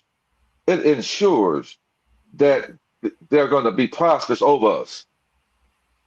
But when we talk this way and people are hearing it and they start making that internal change in our hearts, then that's dangerous to them. They're losing control.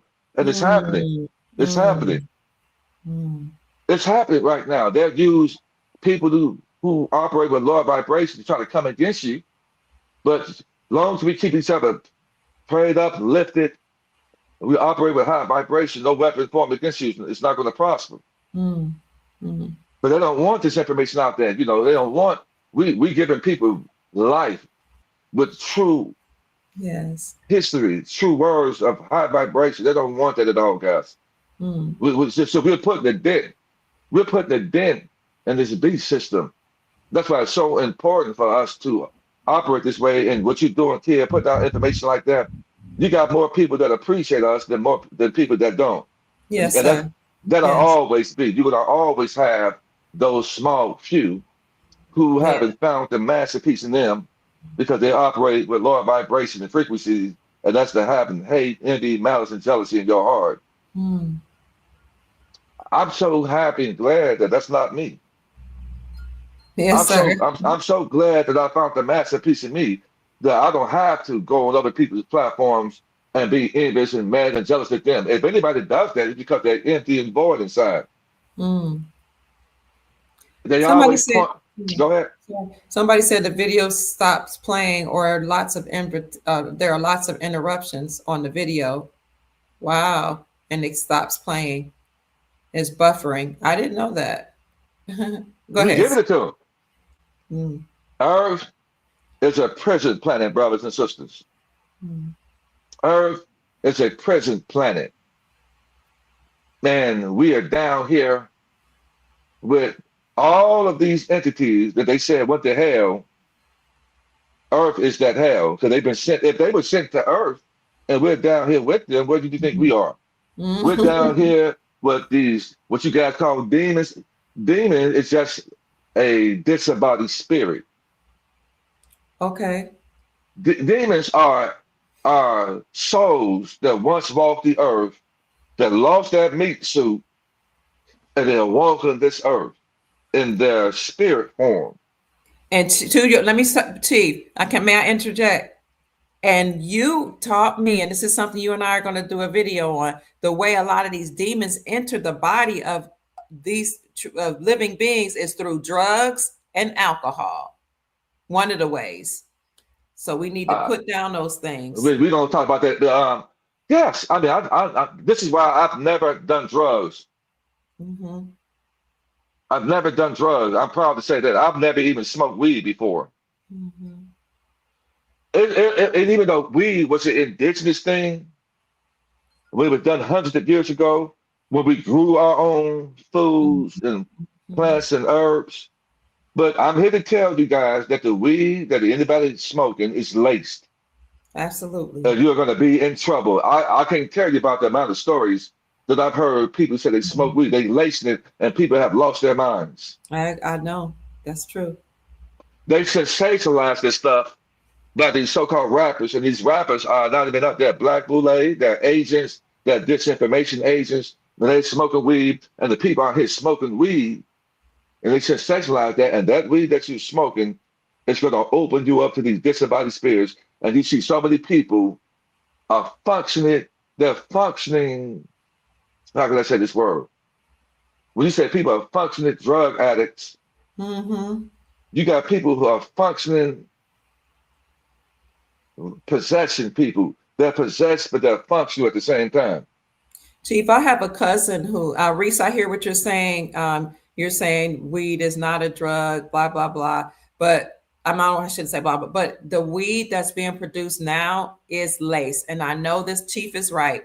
I also know this because I have a cousin who is a drug and alcohol professional. She's been doing this for over 30 years. She called me several years ago and she said, we're seeing people that are losing their minds who only smoke weed. And it's because they're lacing the weed with fentanyl.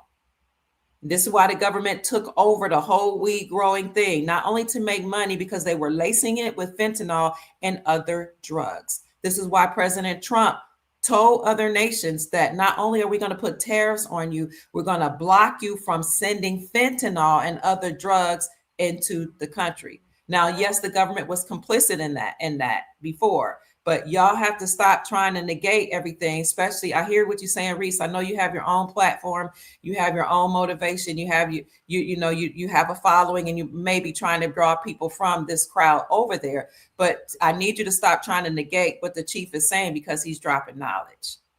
All right, Chief, I yield back to you. Again, I said, and the people didn't listen to me. If you're not growing your own weed, you're in danger if you're smoking it. That's what I said. If you have the ability to have your own land, knowing you got the soil from, and you grow your plants, when you speak life into your plants, you talk to they living. And they reincarnate themselves over and over again. If you're not doing that, if you're smoking weed, and that's what's wrong with our people, if you make an excuse about that, then you're putting your people in danger. We just said right now that they're putting fentanyl in weed and people are losing their minds. And how they're able to lose their mind is because spirits, it's a portal for spirits that weed, the drugs, and it's just a drug. it drops your mind and opens you up to the point you can't protect yourself from these entities. Listen, these entities have tried to jump in people, regular people like us, but they can't penetrate Mm, us. They're going to mm, try. You ever find yourself lying down in bed and you feel like the bed go down some, or you feel like you mm, be sleeping at night, and have you guys ever felt like the cover move? That's nothing to get mm. scared. You say, get out of here right now. Get out right now. You're here uninvited. Get out there right now. There are plenty of people who have felt a presence, or felt something touch their leg, or I'm telling you, we live in a spiritual world, and until you get it like that, you're going to continue to operate in lower vibration. Drugs open you up to spirits. It's a gate hole for spirits to enter into your soul. That's why they call it spirits. I have so many stories about weed and fentanyl. This stuff is made by these reptilian entities. It's made by them. Just If it like was any, helping, go if it ahead. was help the younger people, that because I know my children went through that phase when they went to college, saying, "Mom, no, it's the weed is healthy," because that's what the government was saying, even in their colleges. But here's the thing: we saw since the government took over the weed industry, we had what almost a whole generation. Why are they not productive? They haven't done anything productive. All those people that were smoking weed, that were being helped by this natural product, but they haven't produced anything. They've been lazy. They've been reckless, Listen, and they're sick and in the hospital or in prison now. Go ahead, T. listen, guys. You can do whatever you want to do. Yes, I'm just a sir. messenger. There's no need to be mad at me or whoever because we're saying things about weed. Just do what you want to do. Pull the meat from the bones in terms of what I say and Kids says. I'm just here to say I've been around for almost 55 years, and I grew up in the hood, and I've seen a lot. So when I speak, I'm speaking from experience. I've been around dope, drugs, kids. I didn't have guns put to me.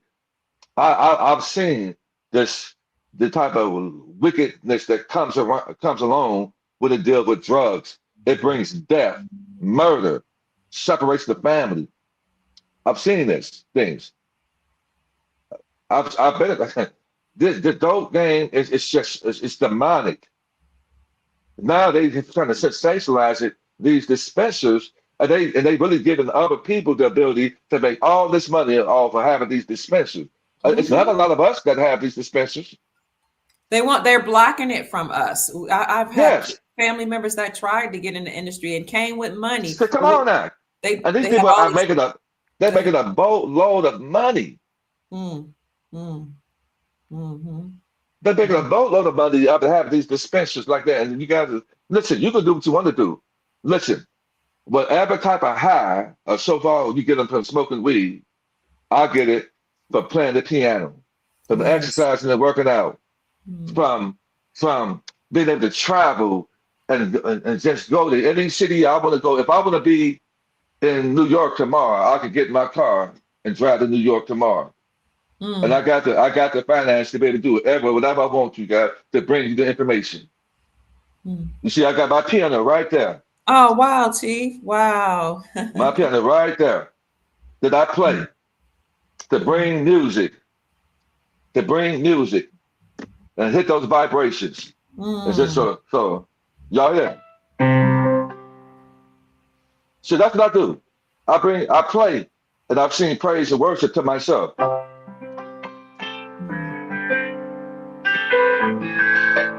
Mm.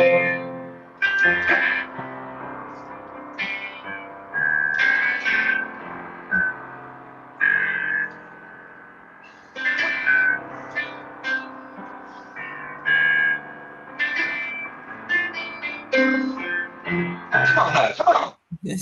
That's praise and worship. I feed it myself. That's a gift that I was given at birth. And I was being able to play the piano and the life that I was living before this one. And I serenade myself. I feed myself high vibrations. And I sing praise and worship to myself. Then I go out these damn streets and be victorious. Mm. So find out what your niche is, brothers and sisters. Whether it's exercise, working out, just singing praise work, going out there and being a help to somebody, being a superhero, uh, uh, to someone out the streets, and build up some kingdom points. Live with intentions like I'm living. Live with intentions. Yes. Music feeds the soul. And that's why I don't look my age. Because the Mm. Creator gave me a gift. Mm. And I'm thankful. I operate with high vibration. I've been attacked all my life. I've been lied on all my life. I've been that guy that been people been jealous of all my life. So they nothing new to me. Mm. But my family love me. My family loves me. My brother loves me. They want to be. My sisters love me. Even though they are still asleep, they love me because Mhm. they know that I am that saving salvation to my family. I'm the one that was sent, and I'm not trying to compete with anybody but myself. I got love in my heart. The love covers a multitude. I am a fighter. But I've been a fighter since birth. I'm Mhm. not giving up. No weapon formed against me is going to prosper. I'm not going to give up, guys. Don't give up. Keep on fighting, brothers and sisters. Don't give up. I don't care what. They're going to try to ride this thing out and make us suffer before the overflow comes with this wealth transfer, guys. Oh, That's why it wow. hasn't happened yet. They're trying to make you give up. I didn't tell you to hold on and be strong. They're trying to make us give up. Don't give up. Don't sell your foreign currency. Don't listen to anybody saying it's not going to happen. It's Yes, going to happen. They're it is. trying to. They're trying to make us bleed out. You don't get knocked down, dust off. You may lose your car, dust off. You may lose your house, dust off. Because tough Mm. times don't last. Tough people Wow. do. I can remember saying that I gave it 3 years ago. I told the Creator, I'm going to trust in you. Mm. I am going to trust in you, oh great spirit. But all my financial needs are going to be met. And that no weapon formed against me shall not and will not prosper. I'm not going to stress and I am not going to worry, oh great spirit. Mm. I'm your son. I was sent here and mandated by you to do your will, and I am doing it. But I'm not perfect. And 3 years ago, I've had an overflow happen. Mhm. I had people that lie on me and betrayed me, but he was just removing them that bring righteous people in my life. That's what I'm meant. And you and I linked up to Kia. Mhm. Then I had a meeting in Jacksonville, Florida, and I had talked to people. I said, wait a minute, Kia, do you live in Jackson? She said, yes. And you didn't live too far away in this speaking engagement that I was sent to. Yes. And you came and did you heard the way I spoke to those people and how these people, you said, Chief, I got to bring you on my show. Yeah.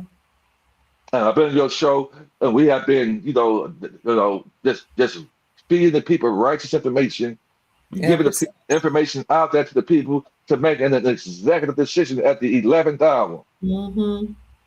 People have learned about the private sector in a way I broke down the trust in a way that a lot of people don't know. You're putting out, giving great information, bringing some very smart, intelligent people on your podcast, feeding the people. And then, but because of that, you got a lot of people envious and jealous of you, mad at you. I But noticed. it comes along with the territory because It does. ain't nobody hating on the average people. Right. Right. You ain't average. Thank you, And you ain't hating because you winning. And the haters ain't winning. But Mm. winners ain't hating.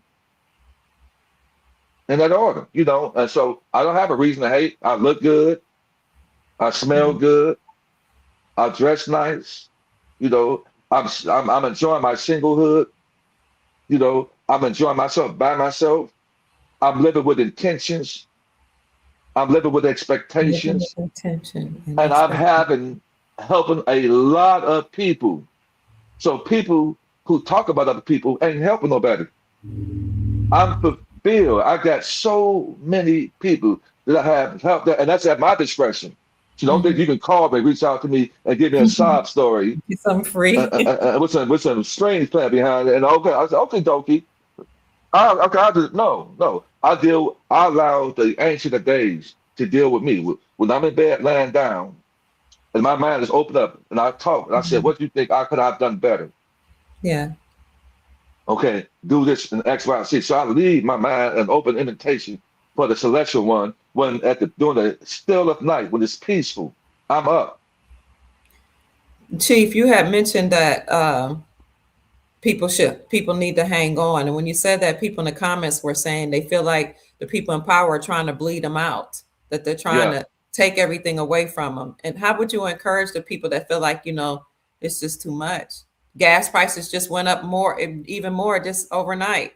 So they feel like they're being bled out. What can you offer them to, encourage them in the meantime? I was talking to my high school buddy last night, Mm-hmm. and he was saying, "Man, this thing is getting ridiculous, man." But I help him get some foreign currency, Mm-hmm. and I'm proud to say, I helped this brother stop a foreclosure. I was able to get my Oh, car, wow. drive him an hour away to South Bend, Indiana, drop those court papers off, and stop. The foreclosure was supposed to happen Wednesday, and a foreclosure can stop a foreclosure can happen the very next day. And Mm. so I help him do that. And if you got some foreign currency, let that be the motivation behind anything that you're going through. Hold on. One thing you don't want to lose is that foreign currency, because there's a time coming sooner than later where we're gonna be able to walk in these banks and we're gonna have joy when we walk out of there, guys. Mm. Trust me. And continue to listen to high vibrational people. Stay away from negative people, people who don't love you, who don't celebrate you. Mm. Sometimes cry and release, because tears release pain Yes. and agony in your heart. If you have to cry Yes. and let it out, sometimes a good cry, go outside and look up to the heavens and just cry and say, help sustain me. Mm. Help sustain me in this 11th hour, great spirit. Whatever your faith and your belief is, just ask the Creator to help sustain you. Because I do these things. Yes, you're going to be attacked. We've been Mm. sent to a world to be tried. Mm. It ain't supposed to be a cakewalk. We were sent here to be tried. Earth, it's supposed to polish us, Wow. shine us, and polish us. It said in Zechariah in the Old Text, and I think Zechariah 9, that we were going to be put through the fire. Mm. Said Mm. that, brother. We're being put through the fire right now, brothers and sisters. Mm. And it said that those who make it through the fire will come out as silver and gold, Mm. shining as Mm. silver and gold. Come on, man. It said you're going to have people come against you. That's going to talk about you, ridicule you, persecute you, lie on you. You're going to lose a house, lose a car, lose a relationship. You're going to feel bad. But then find out something you can do. Exercising releases endorphins. Get out there Mm. and walk. You don't have to have a gym membership. Get out there and walk. The weather is getting warmer. Get out there and walk. And while you walk and cry, let those tears come out. Don't hold Thank, in. Say, thank you. I'm victorious. I am powerful. I am an overcomer. I'm a righteous man and woman. Yet no weapon formed against me shall not prosper. The wealth of the wicked is being turned over to us. So if the wealth of the wicked is being turned over, it ain't supposed to be easy. It's not going to be a cakewalk. This wealth transfer was never supposed to be easy, guys. And that's what Mm. we've been lied to. Mm-hmm. We're talking about breaking generational curses when we get this fund. It ain't, and it was never supposed to be easy. And that's what I told my high school guy friend. We played ball together. I said, man, this thing ain't supposed to be easy, man. We've been lied to. Mm. We talk about breaking generation curses. This thing ain't supposed to be about cakewalk. It's supposed to be easy like that. We think you're just supposed to get it, and it's just supposed to happen when we say it's supposed to happen. No, but when this thing happens, people are going to be at their wits' end. I'm sorry. Mm-hmm. So I'm here to say, brace yourself. Stop even focus on it. It's going to happen like a thief in the night. When it Yeah. happens, Yeah. one thing I will say is make sure you, so right now, you should be cleaning your hearts out right now. I Don't wait. agree. Don't wait till that money comes and think you're going to change. Because all wealth is going to do is going to amplify what's in you already. Mm. And if you still got hell in your heart with an overflow of food, you are a fool and you will not hold on to it. Because if you got that chaos still in your heart, that means you can still be triggered. And when you get this wealth, one of the biggest things we're going to find out is how to keep it. If you got a big Mm-hmm. mouth now and can't control yourself now, what makes you think you're gonna be able to do it when you get this wealth? You're gonna talk yourself out of the wealth. Because people gonna be Wow. looking to because people gonna be looking to sue you for running your damn mouth. Which a lot of people are Mm. gonna be sued.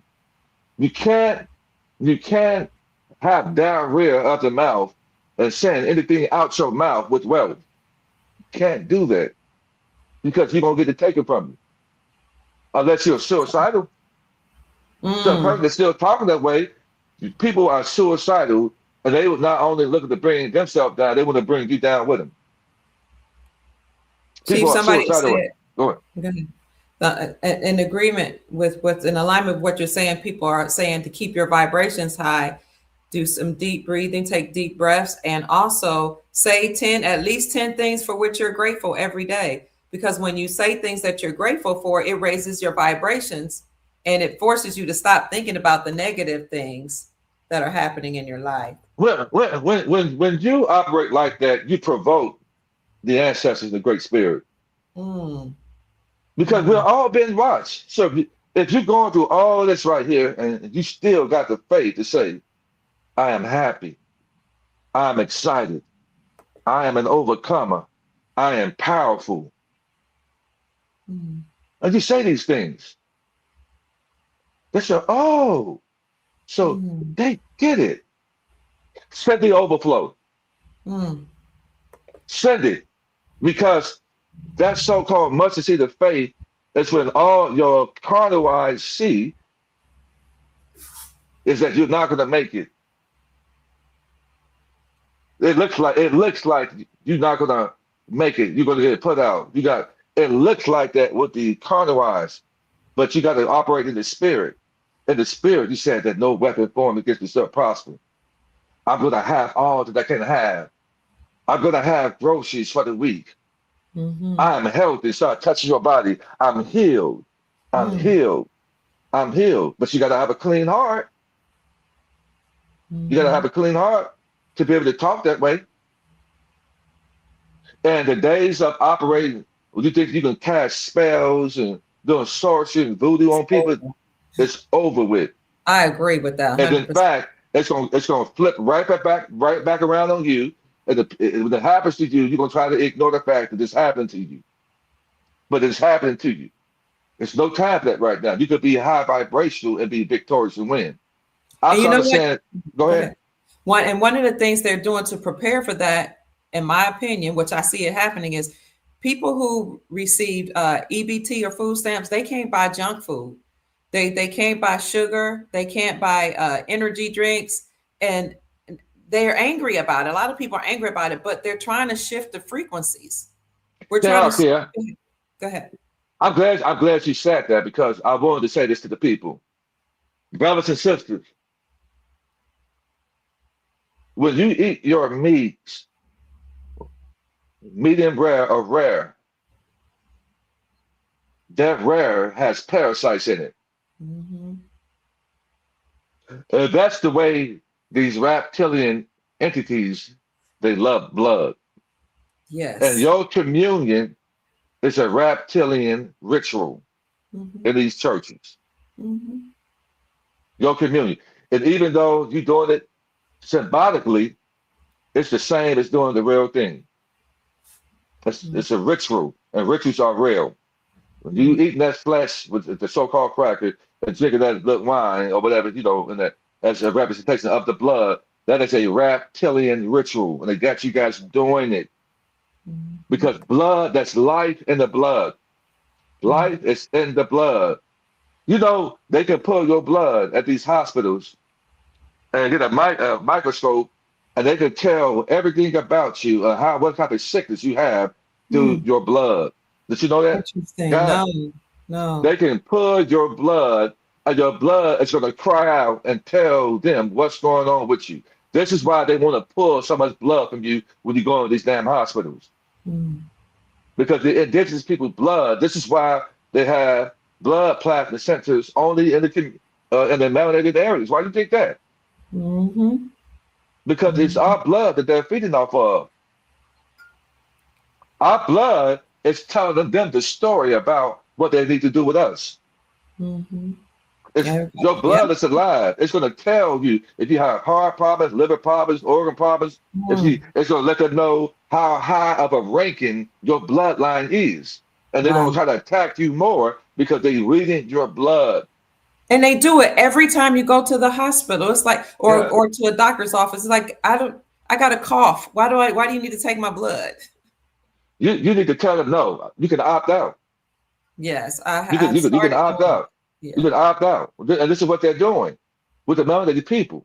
Mm-hmm. You know, if you get any type of surgeries or anything like that, they sneak and take parts of your liver. Your liver can grow back. You wonder why you're in so much pain.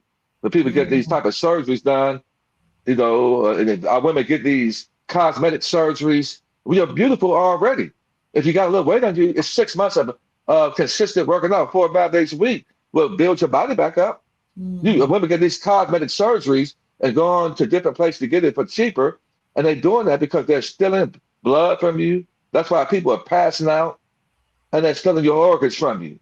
I'm gonna stop doing that. So, they're running a full court press on us, man. They really are. A full court press. So stop eating your meat medium rare because there's blood in it, and then once these parasites get inside your body, what feeds parasites? What makes parasites strong? Sugar. Sugar, it ain't you craving sugar, it's the parasites craving the sugar. So when you eat this meat, medium rare, and the parasites get inside your body, they travel to your bloodstream. And what do parasites hate? They hate anything that's bitter. If you like sour sop, bitter melon, any lemon juice, these are things that's highly alkaline. I see. And when you put that in your body, the parasites, they start running and trying to run. They hate bitter taste. They love sugar. And you eat donuts, sugary drinks. So I get my sugar and electrolytes from natural fruits. I get a fresh fruit drink and I mix it with alkaline water so it won't be too sweet. If you just have to have something sweet. But pops, sodas, these carbonated lemonades, these prepackaged so-called orange juice and apple juice, that's not rare. Stuff's not real healthy for you. It have cancer agents at the bottom of it. When you look at the bottom of it, that stuff at the bottom is highly acidic. And it feeds the parasites. But anybody that's still eating shrimp, lobster, crabs, you might as well take you a spider, a roach, and what if you have a bug that stings people? That's what you're eating, bugs of the sea. You're eating bugs. Crab is a giant, it's just not but a spider. Your shrimps are roaches. And these sea critters, these sea bugs, what they are, were made to sweep the ocean floor. So if a whale, a giant carcass whale, whatever type of, and that's creatures in the ocean that we don't even know about, guys. And they get old, they die, and they float, and they fall down to the bottoms of the depths of the ocean. The shrimp, the crab, and the lobsters, they eat these. And that's why they are so high in cholesterol. If you wonder why your cholesterol level is high, because you eating bugs of the ocean, the sea, that eat doo-doo. When a whale passes off a big, large waste, and it hits the shrimp, crabs, lobsters, and these other crustacean critters, they eat and they keep the ocean floor clean. And you're eating that with your pinky stuck up, paying premium cost for some crustacean insects that are abominable to the body. See, this world has turned us, this beast system has turned us inside out and upside down. And I've been telling my brothers about this, guys, we got to eat healthy. And another thing, go ahead. Thank you, Chief. Our Soul Tribe is saying thank you. Another thing that my mother-in-law warned me about in death when she passed away, she visited me in a dream, is salt. And I haven't listened 100%. Yeah. Now, Chief, I can even eat sea salt, and then all of a sudden I get drowsy and I'll pass out. Like I just fall out, go to sleep. Wow. Salt makes me drowsy. I don't know what it is about it. I don't care if it's so-called natural sea salt. They got all kind of different sea salt. I can't handle it. Do you know what it's doing? And I'll even just sprinkle a little bit, like on my avocado. My body can't handle it anymore. That's well, I'm so glad we're having this conversation, yo. Ooh, I'm glad we're having this conversation, man. That the sugar does that to me. I get drowsy, dizzy, like salt does to you. So I can't play around with it. We're getting older, and the frequencies of this world is changing, forcing the righteous people to eat and cut out certain things in our bodies so our bodies can move up a high vibration. So it's forcing us. I can't eat pink salt. Hold on 1 minute. Donald, I hear what you're saying, pink salt or gray salt. I can't even eat pink salt. That's what I can't eat it. Not Himalayan salt. The reason being because pieces is loaded with sodium. Because what's loaded with sodium? The tomato paste is it's loaded with sodium. Loaded with it. So you can't eat it, you know. We got to clean up how we eat, guys, or what we put into these temples. I think sugars, salts, there's abominable meats, pork. That noise just came back, that buzz that we heard earlier. I just heard it again. They don't want people to eat right. Even they got guys, be intentional. This is called intentional living. Intentional living comes with spiritual and natural benefits. Intentional living is high vibration living. So I live with intentions. I meaning that when you live with intentions, you guard who's around you. You watch what come out of your mouth. You guard yourself. You live it with intention. And people who live it with intentions have a high expectation about their life. You got to live intentional, guys. Go ahead. What about Kim wants to know, Sister Kim wants to know, is pure cane sugar safe? It all depends on who can handle it, guys. Listen. Right. If who can handle it. Like kids have said that you got the salt, the pure salt, but she still can't handle it. Her body's changing. Now, with me, if I just have to have something sweet, I try to I in stages, man. I go get me a fresh squeezed orange juice, but I'll do a fresh squeezed apple juice because it's fresh apple juice. It have a thick color to it. That apple juice you buy from the store already pre-packaged. That's not apple. That's not real apple juice. Right. That's not real apple juice, guys. You know, I do these things because that's called H23. When you get the fruit juice, it feeds electrolytes. And I mix it with water, good alkaline water. I'm eating with intentions because I want to live as long as I can live. Because we got a lot of people to help. We got to guard how we eat. And I'm talking to my brothers, and that's how to pay attention on eating healthy. We older right now. We cannot eat the same way. The world is changing. The frequencies are changing. We're over in 5D. And so people still doing 3D eating when you should be doing 5D eating right now. But the sugar, the salt, the pork, the certain food that still have pork in it. I don't use regular deodorant. I got my body to the point right now, I don't even have to wear deodorant. Every day. Yeah. I have natural deodorants, but I maybe put that on maybe once a week, if that. I'll take a good shower. I'll take a shower with biodegradable soap. I don't use this regular soap in the stores, guys. You open your body up with I don't put lotion on my body. Lotion clogs your pores up. I don't shower with the regular soap that the people shower with, and I was telling my brother because I'm the only one still growing hair, basically. And I said, but I'm not doing the things you guys are doing. And y'all still eating crabs, lobsters, pork, sodas and sugar like that. I say, I don't do that. I can't do that. Refuse to do that. So we got to do better, guys. So let's try to work on eating better, doing better, walking, exercising, drinking alkaline water. If you got want some sugar, just get it out your fruit. Mm. Sometimes we just need to do a fruit. Kid, you're about 57, 58, and you are petite in your build. Thank you, Petite. Chief. You refuse to allow yourself that's a blow up like the World Trade Center. I, I do. I refuse. Even after I gave birth, I was walking, like you said. I was walking. I was doing aerobics. You know, we used to do aerobics by the VHS tapes, or just jumping around, doing jumping jacks and jump rope and hula hoop. And I can learn that all those things from my uncles used to teach us to do those things. You're right. I refuse to get big, but thank you. I'll be 58 October 1st. Yeah, so and you're under 160.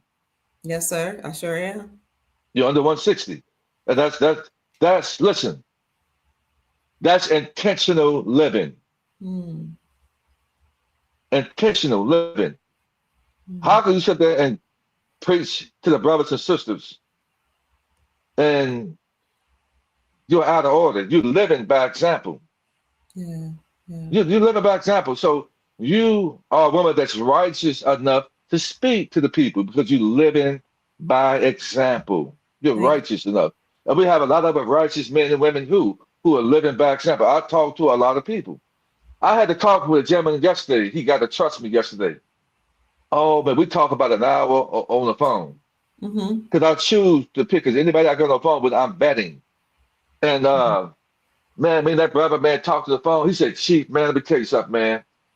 He said, I did not expect to have this conversation on the phone, man. I was just speaking into this brother's life. And I was getting energy talk from him. And we were just spoken to each other's life. I said, no weapon formed against you. You are a hero, brother. She said, we're dealing with some things. I said, you are victorious, man. And just speaking life to this brother. He ended up getting the trust from me. I said, brother, just stay near. I said, I'm going to invite you to the event I'm going to have. And I love conversations like that. And that's what we need to be doing. We need to be building, inspiring, motivating, lifting, encouraging each other. And that's all I want to do. And if you're not about that, then I don't want to be around you. I have love in my heart. My mom told us, and I love my mom, and I appreciate my mom. Even though my mom was dealing with some things, she worked out of her own salvation. And before my mom left this earth, I'm glad to say that I was able to spend a month with my mom. I took a month off my job and spent and loved with my mom, and I served my mom. I served her before she left out of here. I served her to free my sister up from being there, taking care of my mom. I said, let me free my sister up. And I went there and I saw my mom's condition. I dropped to my knees crying that I had to get strong for her. And I laid hands on my mom and I asked the Great Spirit to protect her.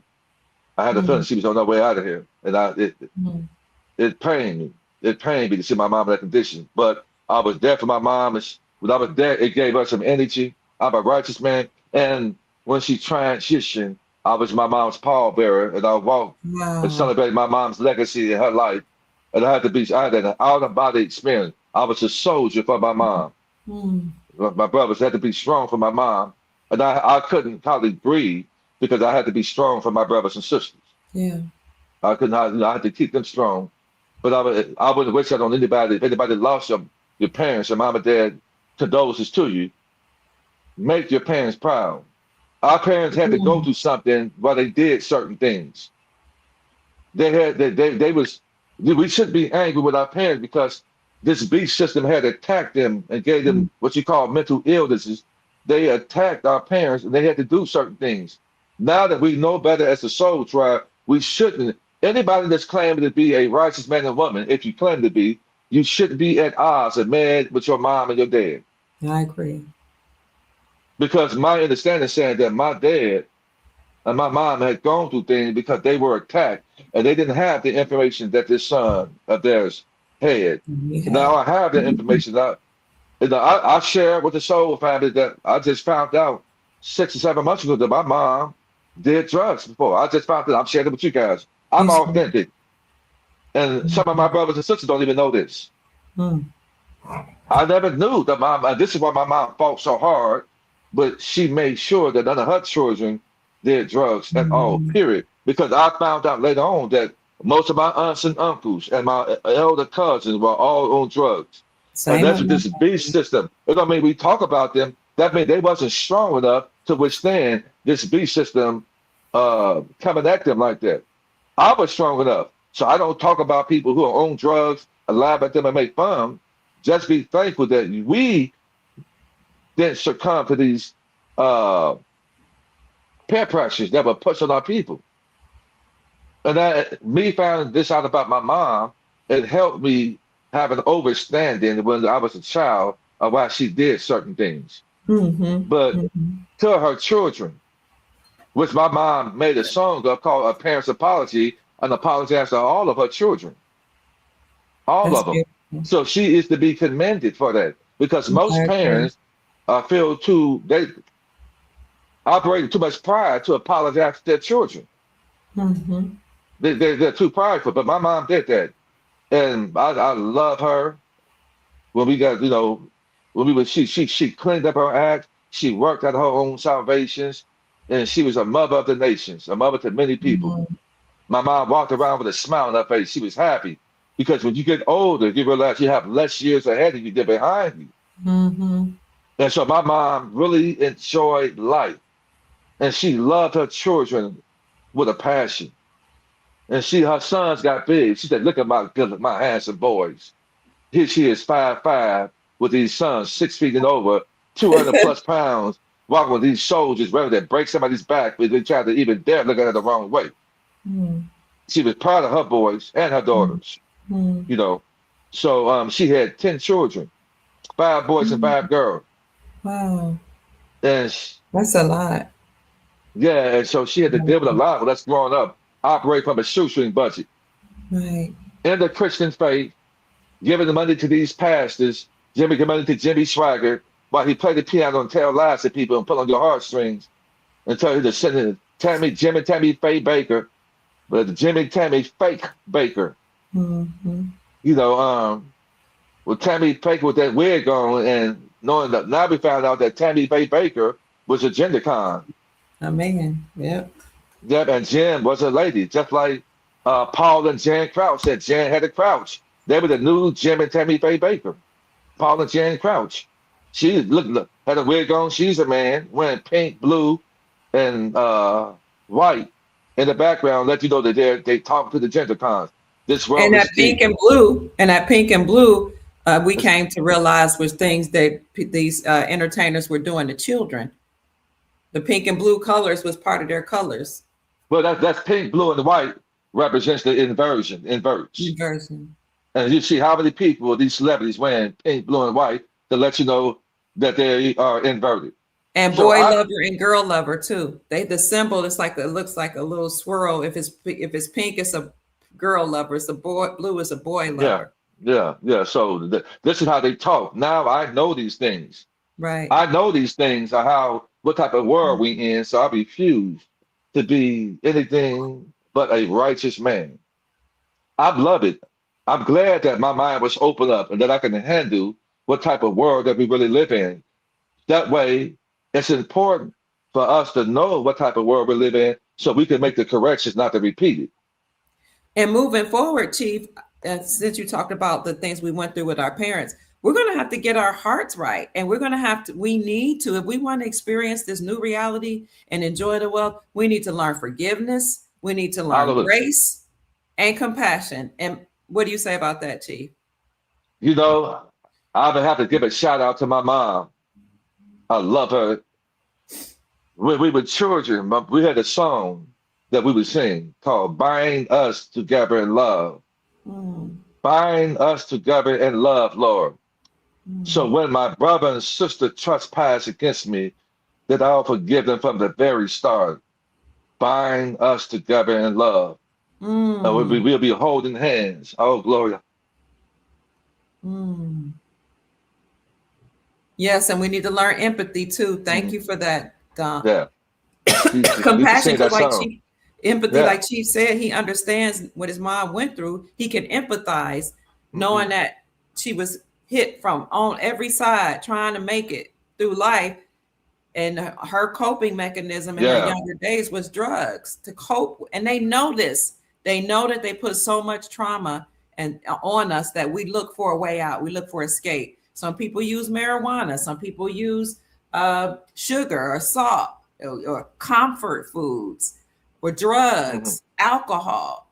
But we, when you're compassionate and you empathize with them, you put yourself in their shoes and see imagine what it would be like to go through the things. My mother laid down her life for her children. Mm-hmm. My dad laid down his life for his children. Mm. They didn't want us to be able to experience what they had, the hurt and the pain that they had to experience. And now, me being the age I am right now, I understand with my mom. But that my mom, when we were younger, she worked at her salvation. She used to have a prayer closet, and she would wake up in the middle of the night and put blessed oil on her children, anoint our foreheads. Mm. And my mom said that all of her children would be late bloomers, which we are. Every last one of my siblings, even my siblings on my dad, has older children. Every last one of my brothers and sisters, all 6 sisters and all 7 of my brothers are entrepreneurs, are now movers and shakers, man. Wow. Every last one of them. I have about six or seven sisters that have written books. I'm working on mine. Have written books. All of us, I got sisters that sing, play the piano. I have brothers that are a writer, a composer. I have a turnaround principal. I have doctors, and I have a brother that's a real estate mogul. My family are moving and shaking. Come on, man. And I say glory, hallelujah to that, because no weapon formed against us didn't prosper. And I am proud of all my brothers and sisters. Even I may not even talk to some of them that much, but I love and I'm proud of all of them. They're movers and shakers and making noise in this world. When we were, we all suffered, didn't have food to eat, didn't have a lot of clothes. We were talked about, ridiculed about even family members. My mom had all these children, and some of her brothers and sisters talked about us because my brothers and I slept in the same bed together. We slept in the same bed. I had one year younger than me and 1 year older. We grew up with love. My mom sings, we used to hold hands and sing that song, Bodies Together in Glover. And right now, we may not all get along at certain time. It's natural. But we end up loving each other. I love all of my brothers and sisters all the same. None, no more than the other. And this is why I have bought foreign currency for my brothers and sisters, because I want them to have their own money. I want to free them out of this beast system of having to work a 9-to-5 job, because I'm a righteous man. And I'm only doing what I have always done and been that protector and that provider for my brothers and sisters, because my eyes have been open. There's hate. My eyes have been open. And I don't have any hate, envy, malice, or jealousy in my heart toward anybody. And so this is why I'm in overflow right now. I got favor happening in my life because of my heart, because I don't operate with any hate like that. And my mom is proud of me. Yeah. Oh, yes. My dad is proud of me. The creator and the celestial family is proud of me, because I'm helping so many people out, and I'm happy about that. My life, I found my passion. I'm living in my passion.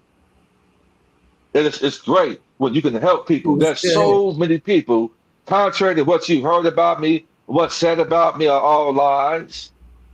I'm happy, I'm healthy, I feel good, I'm moving with destiny, purpose, and righteousness. I'm happy, and I give praise to the great spirit. I'll make it the most and say, glory, hallelujah. Come on, man, because I could have been dead, guys. Because I had the gun split to me several times, it could have gone off, and I could have lost it. I've been standing next to people that got their heads blown off. I've seen people get their heads blown off and heads bust open like a watermelon. I've been in front of people that got shot and looked at the person, looked me right there after shoot this person. I done had guns. I've been in a drug deal. In a drug deal, when my guys got held up, and I came down with the guns, turned sideways on me and my brother. Come on, guys. But you weren't it wasn't you selling the drugs, right? No, I wasn't selling drugs. I've never ever sold drugs. Yeah. And if I did, I never sold drugs. But stop being so hard on our people.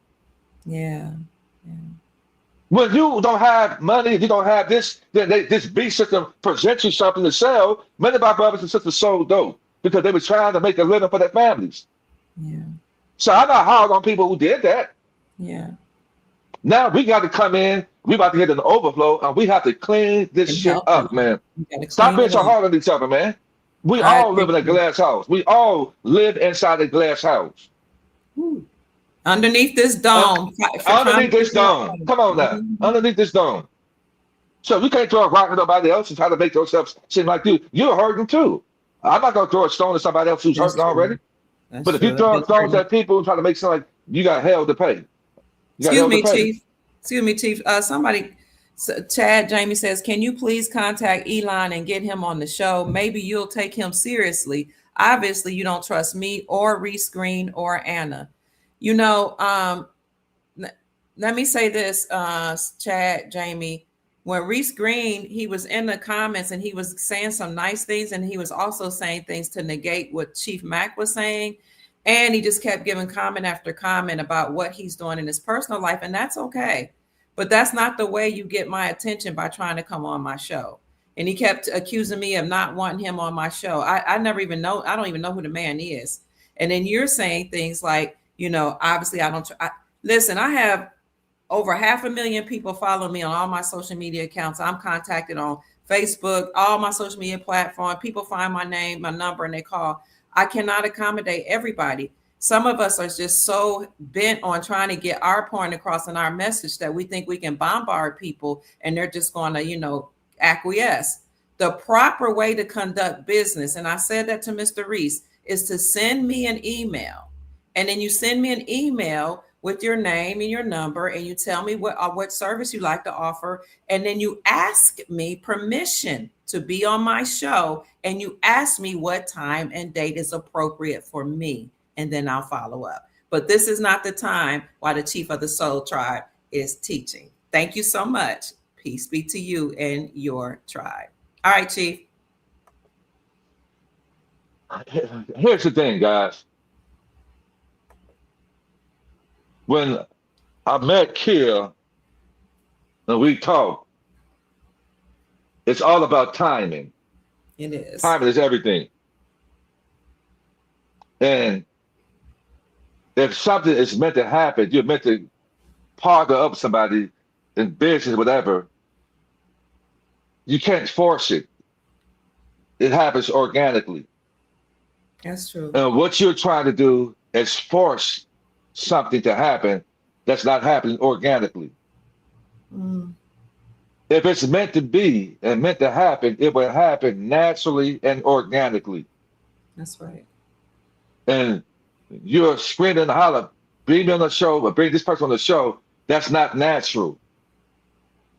If you are a righteous man or woman, then that would attract here. You don't have to scream and holler and jump up and say, why do you ignore this person? It's Kia sees it all. And I also tell Kia that it's not, she has to be guarded. You did tell me that. Everybody is not meant to be on this show and speak. Not everybody. If you are, it'll happen naturally and organically. It'll happen natural and organically. It will. So it's not the natural way to come up here, you know, and say you're not bringing this person here and there. First of all, Kia has to vet certain people. Do you guys realize how many people that's trying to reach out to her? And as a woman is made to be protected. Why? It's because she pushes out the life sources. The women portal is used to reincarnate the gods and goddesses back on earth. Yes. So this is why the Creator, on purpose, made a woman weaker on the outside, because she is 10 times stronger than a man in the inside. Because a man body is not designed to push out and reincarnate these souls back on the earth. So the Creator knew what he was doing.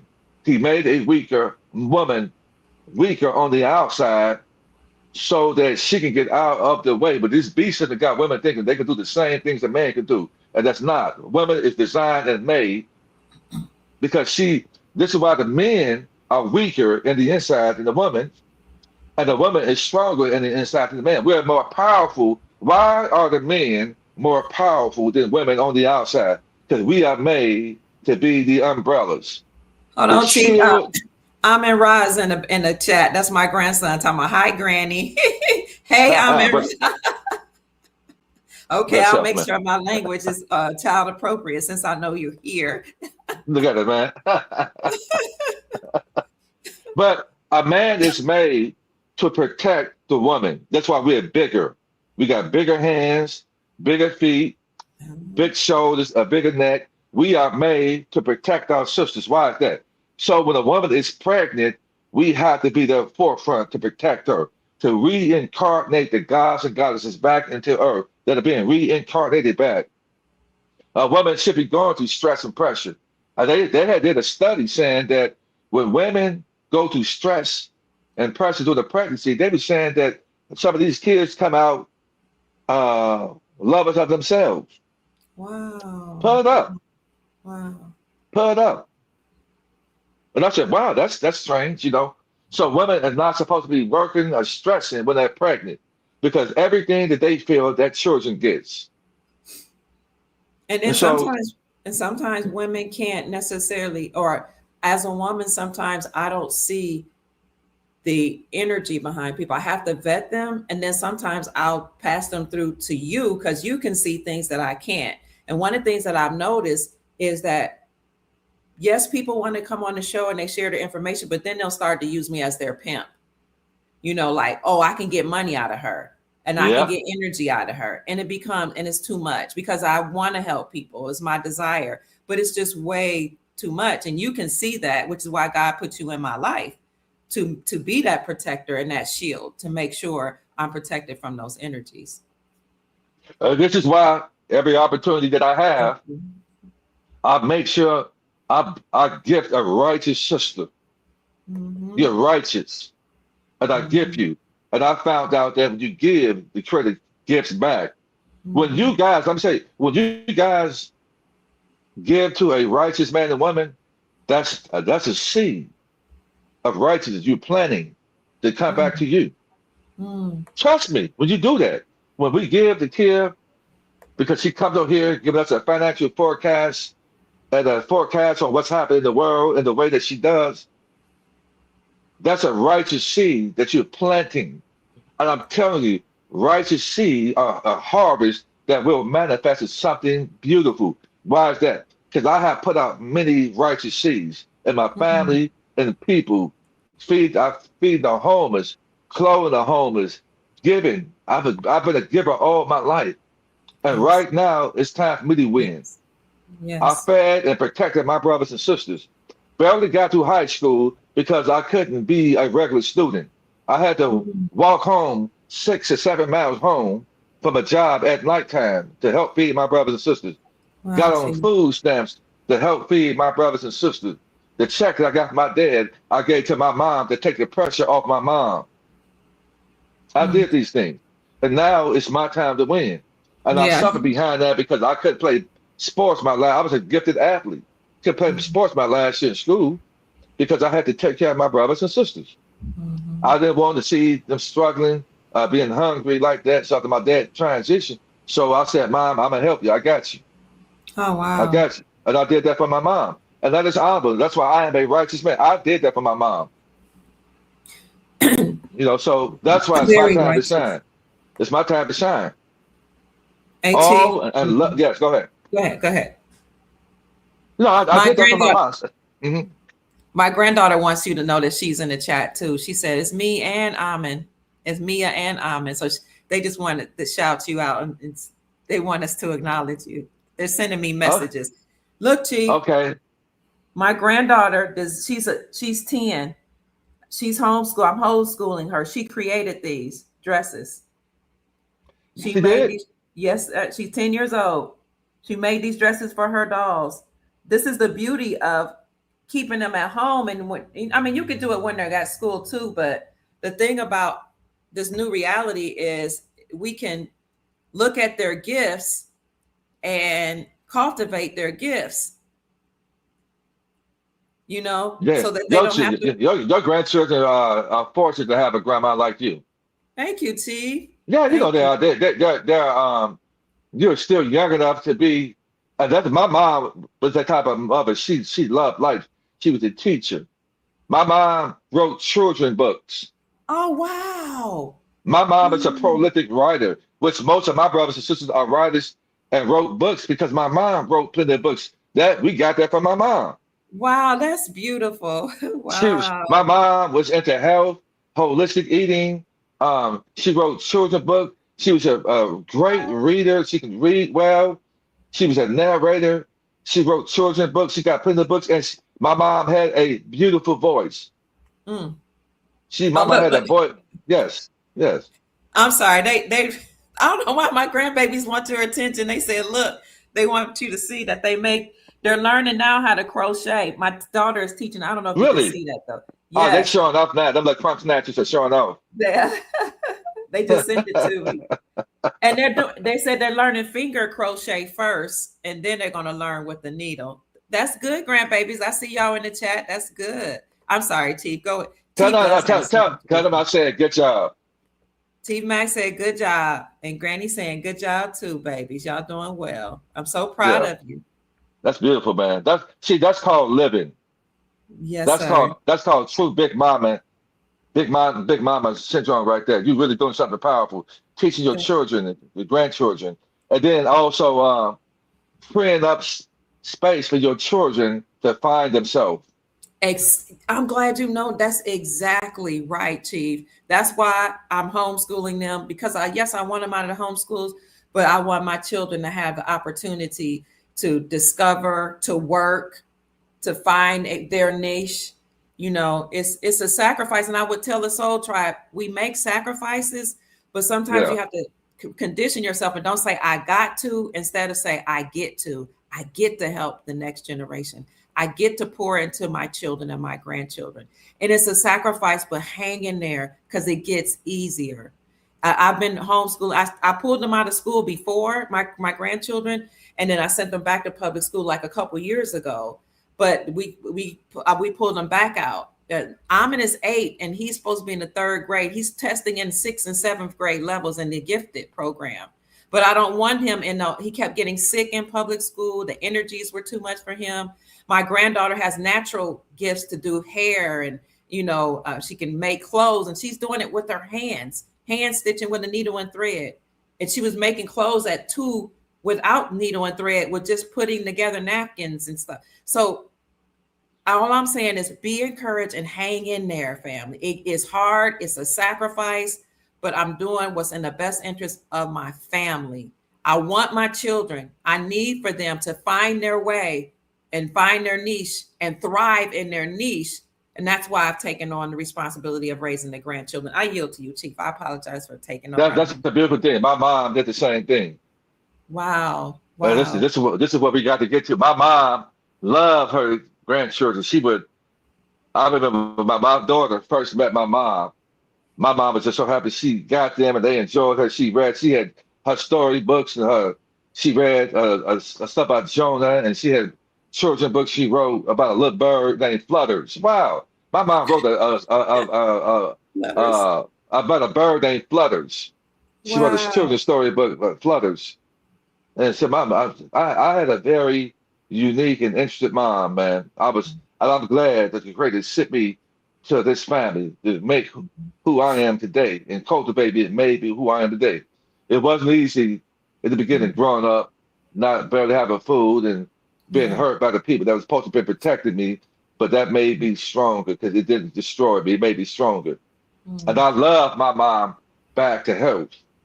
I loved her when she made a song called A Parent's Apology. I stumbled upon that song on YouTube, and I had to tell you, Chief, I heard your mom's song on YouTube. I didn't know her from anybody, but I just happened to see her song. I don't know how I made the connection to you. I don't know if she had you in the picture or what, or on a video or what. Yeah, she had all of her children in the picture. But yeah, I appreciate my mom doing that. So this is what we got to get to, guys. Be a bit, get ourselves healthy and start going back and cleaning up the mess we made with our children. Charity starts charity should start at home first, shouldn't it? Should start at home. I made, Chief, I made mistakes as well, things I could have done better.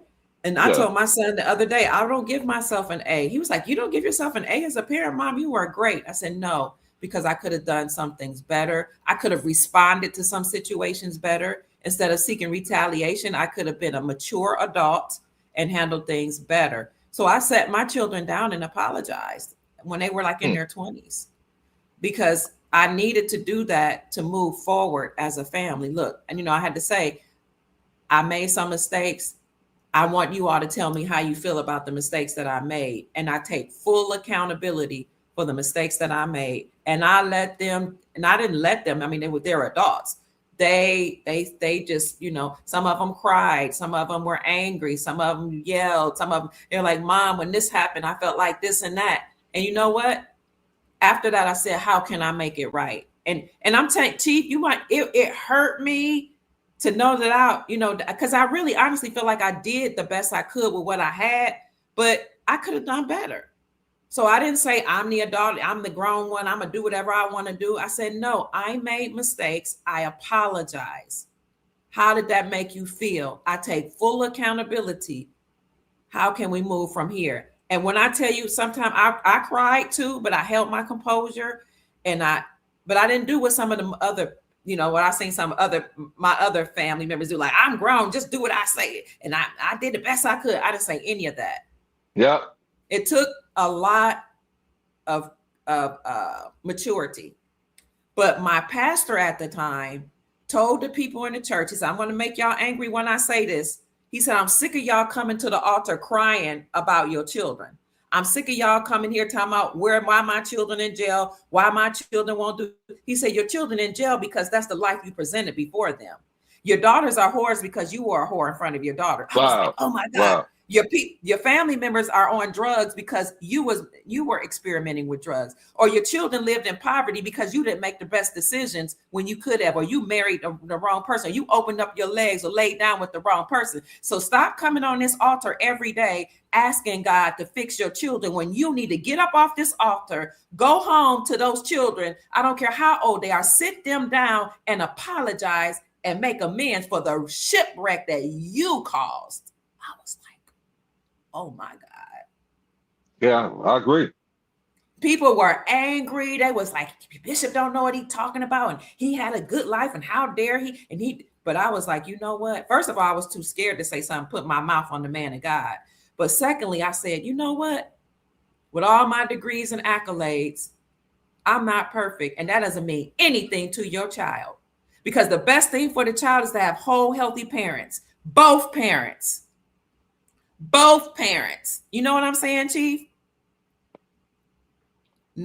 So all I'm saying, I'm sorry that I went off on that tangent, was I had to go and I chose to go and make things right. And this is what we need to do, because a lot of we keep going around acting like everything's all right, but a lot of our children are not all right. They're not. Here, when my dad would work, he worked hard. And I was fortunate enough to grow up with a two-parent household. That's a blessing. I agree. My dad was a dominant, quiet man. He didn't talk a lot. He was a dominant, quiet man. He had them big, strong hands, a big guy, handsome guy. He was a quiet, strong, dominant man. He didn't have a whole bunch of friends. He enjoyed his family, his brothers and sisters. Wow. And he had this white friend named Jack. I'm like, how did my dad meet this hillbilly? Man, he just loved him some Jack. Me and my sister, we talked about the day. He said Jack would bring us some donuts and stuff like that and the bread home out there. I said, how did my dad meet this hillbilly man? Him and Jack, he was crazy about some Jack, man. Oh, Jack, man. But my dad would work hard. He built hydraulic too. My dad was a carpenter, electrician. He could lay down carpet. He could plumbing, electrician, fix cars. He did all that. And even the brother Chief, I can do some electrical work. I can carpet. I can paint. I do all that. I watch my dad. When we were teenagers, he was rebuilding the basement and brought his boys down that basement. and showing us how to do electrician work, carpentry, and wood cutting, all that. My dad did all that. My dad did all that, and so I watched that. I had a man at home who Yeah. taught me balance, and the reason why a lot of the indigenous men and women are off center is because they didn't have that. I had it. So Mm-hmm. having my dad at home and a dominant man who was quiet,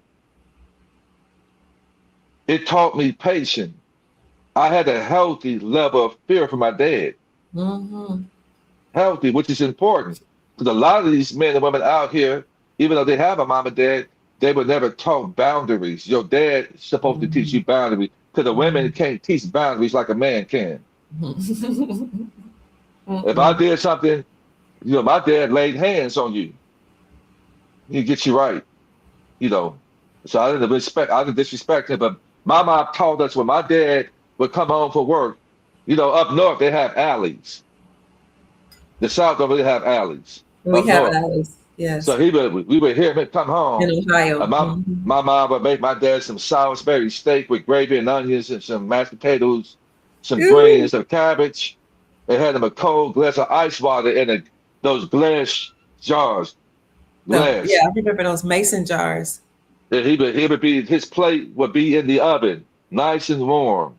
And my mom said, when that man come home, she said, you run to the door. We had 3 doors. We had the front door, side door, and the back door. He came to the side door. When my dad came to the door, my mom said, y'all run to him and rapids him.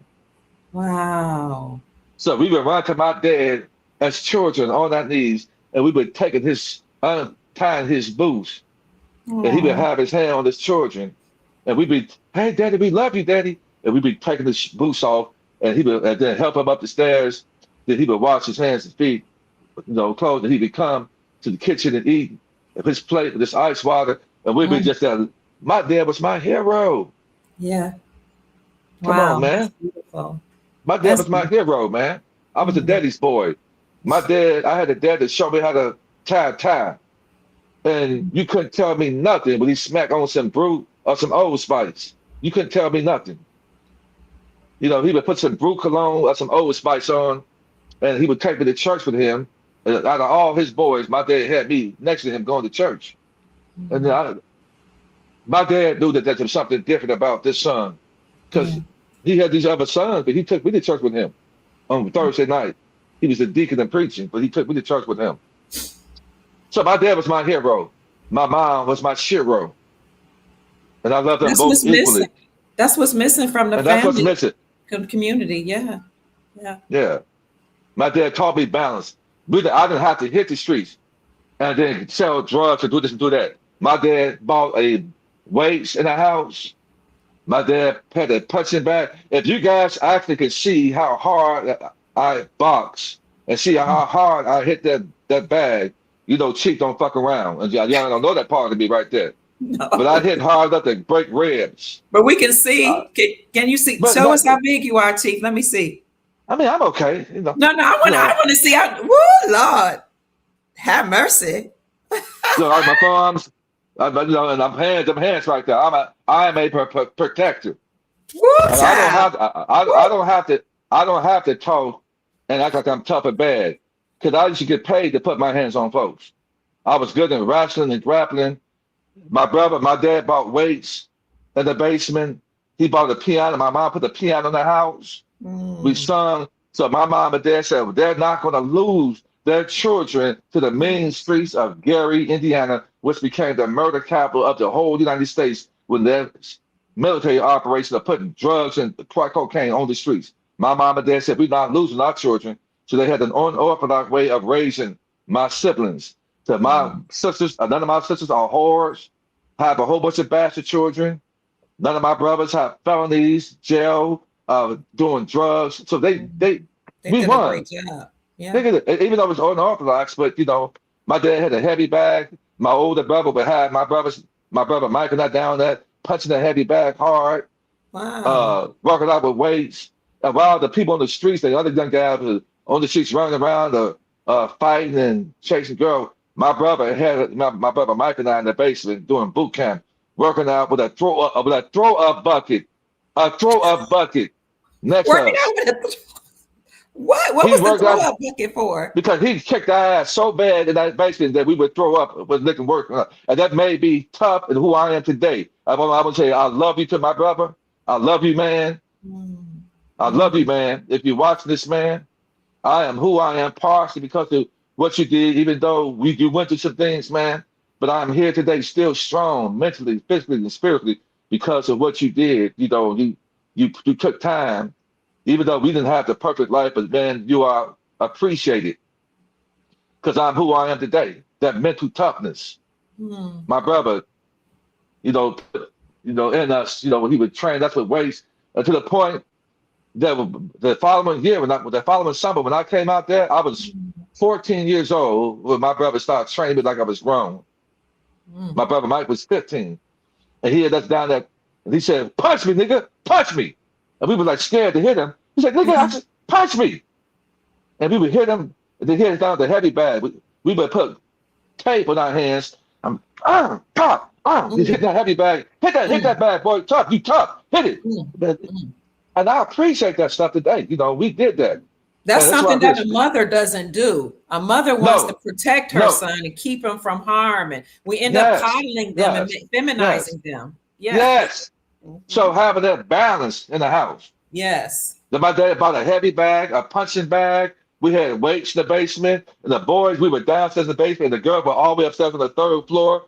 And my Mm. mom would teach them how to cook, clean, how to be a righteous woman. And my dad was working here. My older brother was my mom's first child. We were in the basement, hitting that heavy bag, punching. And after we finished working out in the basement, he made us jog about 5 miles. Every block we got to, we dropped down and had to do 20 push-ups. Wow. So this is the Cheap Max story. I'm gonna put a book together, Okay. and tell about this is why I am who I am today. Mm. I had all that. I did all that. Mhm. It wasn't a perfect uh family growing up, but even for the most part, it worked because I am who I am today, and my brothers and sisters are all thriving, victorious, overcomers, writers, philanthropists. All of my siblings are movers and That's shakers. beautiful. I have another older brother. My eldest brother can build a house from the ground up. He's a master carpenter. He can build a house from the ground. I have another brother that's a master electrician. My Mm. brothers and sisters are sharp. I have a baby brother is a real estate mogul. My Mhm. brother, one year younger than me, had his own television show. Yeah, he was being honored at one of those awards you went to. One year younger than me, he's a writer. He's a songwriter and producer. He writes for songs for celebrities. He's a Wow. writer, an Wow. arranger. Okay, Wow. then my brother, 1 year older than me, it's a turnaround principle. Come on. So I come from royalty, so you can't say that about me. I come from a family of love, honor, and respect, man. Come on, man. My family loves me because I'm a righteous man. So no weapon formed against you, what you said about me ain't prospering. Can Okay, I read and they it? love me. Yes, go ahead. Okay. Thank you, T, for sharing that because the Soul Tribe is saying they really appreciate the stories. But Sister Fern says, I agree, but remember what the government did to many parents to put our families in desperate situations. That's why I'm not in agreement with that, Pastor. Well, I do agree that the government put our parents in desperate situations, and I Yeah. agree that I responded in some ways that could have been better due to that, but I'm still accountable. It doesn't matter what the government did. This is Dr. Kia's point. It doesn't matter what my mama did, my daddy did. It doesn't matter. I am accountable for my life. And see, if I choose to blame the government, which I understand the government has accountability. If I choose to only focus on what the government did and what my mama did and my dad did, I won't grow as a person. But what makes me a mature person is to be able to come to the table to the family. I agree. I hear what you're saying. You can disagree with the pastor, but I think when people take accountability for what they did, whether they felt forced or slightly encouraged or whatever, you still did it, and your children were still affected. Children don't want to hear, I only whipped you too hard because I was angry, and it was the fact the government, stole my job, so I was angry and I beat you hard. No, the children want to hear, I take accountability for how I hit you. I take accountability for having done drugs. I didn't never do drugs, but I'm just saying a lot of times we want to absolve ourselves of the part that we played in our demise. And so I hear what you're saying. You can disagree with the pastor, and I respect your disagreement. I'm just saying that the people that chose to be upset with the pastor and disagree still have families and children that don't talk to them. The ones of us that listen to the pastor, even though our feelings were hurt, we made amends with our children. Now we're thriving because we were able to move from that wounded place and taking accountability and saying, what can I do to do better? And having our children respond, what this can make it better, and us coming to the table, then we move forward. We're at a different place than those that chose to blame, you know what I mean? And not take accountability. Go ahead, T. It's like I said, accountability, authenticity, and gratitude is powerful. I'm interested in it and trying to break those generation curses off my family because I'm interested in coming together with my brothers and sisters. Yes. They're all talented and gifted. All my siblings, man. I want to say that I'm proud of each and last one of my brothers and sisters. I'm proud of them because I know what they had. I know that my older brother. I know what they had to go through, and being overcomers and not giving up. All of my brothers and sisters are shakers and movers, man. And together we can become so powerful, man. I got a brother that can build houses up from the ground up. So guess what I'm gonna do with my brother? My brother is gonna build my house. Come on now. Oh, I love that. I love that. He don't know it, but he's a bad man. My eldest brother look just like my dad. I'm gonna kid him, and I'm gonna pay my brother to design and build my house. He's just that bad. He can design, he can draw it up and sketch it up, do the math, the trick on the album, sketch it up, and say, okay, put this right here. Okay, I'm gonna do this. My brother is gonna build my house. Yes, yes. I have another brother, 1 year younger than him, who's a master electrician. Wow. I'm gonna get him to say, build my house, brothers. And I'm gonna put together something with my family where we can start building houses. My baby brother is a philanthropist real estate. He buys houses and fix them up and do this. We just shaking the move. I ain't got time to be worried about nobody else. My family got it going on. I got one sister, one older than me, Dr. Michelle McGrone. She is awesome. She's doing her thing. She has a twin brother, Mike McGrone, doing his thing. My baby sister is a writer that wrote 2 books and has the most beautiful voice you can ever imagine. My baby sister, my sister Michelle can sing. My sister Tammy can sing.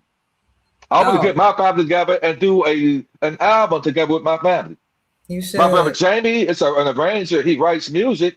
If he can write a song, I play the piano and I produce and do music. Come on, my family got it going on. We got it going on. So nobody can be. I'm happy, pleased, and I'm grateful. I am grateful because I've seen how low down this life can be. For the born and raised in the mean streets of Gary, Indiana, watching other young men that I went to school with get shot, killed, and murdered. Growing up, seeing friends with their heads blown off through drug deals and this and that. And then I've been through things like as I got older and moved to Atlanta, but I had an insurance policy of protection over me by the Great Spirit, man. That my mom prayers of righteousness to protect her children, even when they go through things. In this life, you are going to go through something. You just hope that you have that hedge of protection around you when you go through something that you can make it through. And that's the difference between high vibration and low vibration. You are going to go through something in this life, but do you have that protection, hedge of protection around you to help you go through it, that you don't succumb to what you've been through or look like what you've been through? I know that I have a hedge of protection around my life because I've been through some things. I came from a city that became the first murder capital of the whole United States, was Gary, Indiana. I remember with Gary, Indiana. Gary, it became the murder capital. My mom and dad wasn't about to lose none of their children, none of them. Back then we had big families. It wasn't nothing. The average family had 8 to 12, 15 children on my block. Somebody in the chat, this one brother, he calls me Kia Pet. He's Where are you, Donald is. His dad was 21 out of 21 children, the 21st child. Woo! Wow. Look at that. 21. 2 plus 1 is 3. Look at that. Oh my God, I can't imagine giving birth to that many children. Lord have mercy. My mom Chief, and dad they both had over 10 siblings. It was an indigenous custom to have that many children. And this B system came over here and stopped us from having children like that. They had to stop the birth rate of the righteous people being reincarnated on this earth. We got to get back to it. My grandmother had 10. All right, Chief. Wow. The family want to know how to get a hold of you. Some people saying they're trying to get a hold of you. They've been sending email. They know you're busy. So how can they get a hold of you, Chief? I mean, just email me. I mean, I've been checking my email. I saw one comment. The lady said that she was trying to make sure that you email the right person. There's Let me unity see. in emotions. Yeah. Go ahead, Chief. I'm sorry. What is it? Unity in motion 45 at yahoo.com. Yeah, I know you've been really busy too because you're with your family as well, but you said you've been checking your email. So family, go ahead and send them an email. Some people want to know, about putting their assets in trust. They have questions about how to put family in trust, children in trust. Now, we're not going to answer that today, but he will answer. I'll tell you one thing that's beautiful. I had a client Thank you, that Sister. had she's 3 weeks due for a child. And so I told her, they called me and said, Chief, I don't want my child to have these shots or have this and that. So I said, give me that child's name. Because I'm going to throw that unborn child in that trust. Wow. And if I throw that unborn child in that trust, I said, hurry up and get that document. Matter of fact, today, I'm going to put that, I talked to him yesterday, today, I'm going to put that child. I said, if you have a name, give me his name so you can protect him in the future now. So we're going to put that child's name in the trust. If in fact your child's name is in the trust, and once you get that trust, notarized, a notary is powerful. Take that trust to you at the hospital. And they trying to say, we're going to give him this and give him that. Said, my child is in trust. So play games if you want to and get sued. Play games if you want to. Like what happened to you and your grandchild, if that child was in trust and you presented that trust to them that has been notarized and say, you're playing Russian roulette. Yeah, they tried to force us to give my grandchildren immunizations. You can't do that. You can't do that. If that child's in trust, you can't do that. You can play around and say, put that child's name right there, it's in trust. I will contact an attorney, play games you want to. This child is trust property. Also, they can be a beneficiary of the trust and their trust property. Yeah, trust property. You don't have to do the authenticate birth certificate. The trust is powerful because it takes time to authenticate. When a child is born, they don't have the birth certificate. It takes about a month or so. It sure does. The birth certificate is a new identity saying that you're dead. They take control by creating a straw man. And the birth certificate being created, it's not you. It has its own birth date. And so they create a fictitious you. So when the real you buys anything, they just utilize your wet signature to pull from your estate, and that straw man that they created and they control, they pull the money from the treasury and skip you, and it goes to them because they have turned you to a minor, and they become the power of attorney or the fiduciary over that estate because they killed you off on paper. So the trust is the beginning stages of moving yourself from public to private. It's the beginning stages of you take that trust number, foreign EIN, and you put that on all documents and let them know that you operate in trust. When they come to do the blackout paperwork, as a matter of fact, to get your diplomatic passport, you need to have a trust to get that highest number, because the application process of getting your diplomatic passport, your authenticated copy of your birth certificate on the state level and federal level, that has to go inside that paperwork. Your trust 98 number on the form 56 has to go inside that paperwork.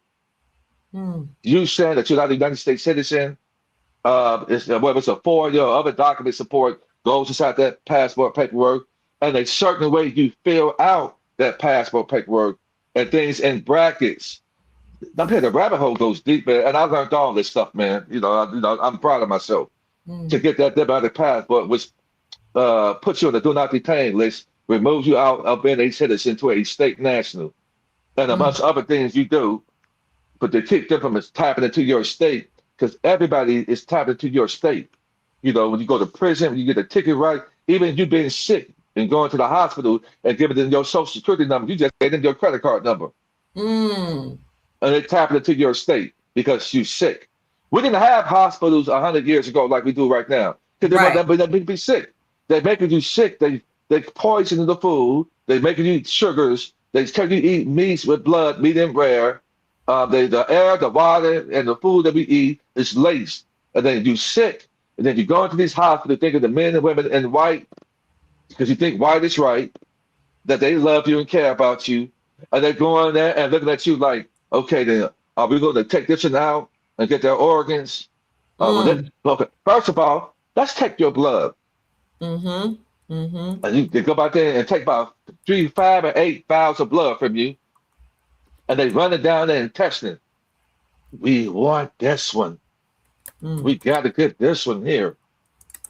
And they smile in your face with a perpetual hatred in your heart. Because many of the reptilian entities are in these damn hospitals, man. They're in these hospitals. They would try to block you. They did that to us. They tried to block us from getting out. They sent police to chase us. These people are wicked. And they even came to the house. The doctor sending police to the house to force us to give blood and to force our grandchildren to take immunizations. These people are wicked. You want to know why they did that to those men? Because that's how powerful your bloodline is. To do all of that, come to your house when your bloodline is powerful. Mm-hmm. So we have to protect our seed through trust. Put our unborn, put our people in trust, make them beneficiaries of that trust. Protect our children. This is how powerful trust is.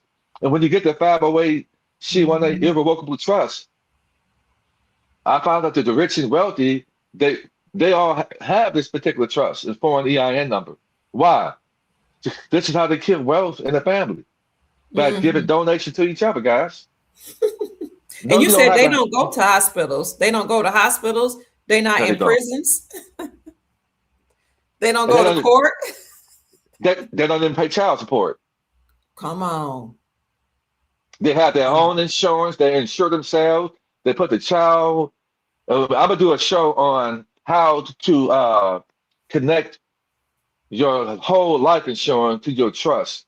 That's powerful. I'm gonna do a show on that, guys. Do it through your membership group or something. Yeah, I do that. Do a show on that. Yeah, we'll do that. How to put the whole life insurance. I'm gonna do a show on that.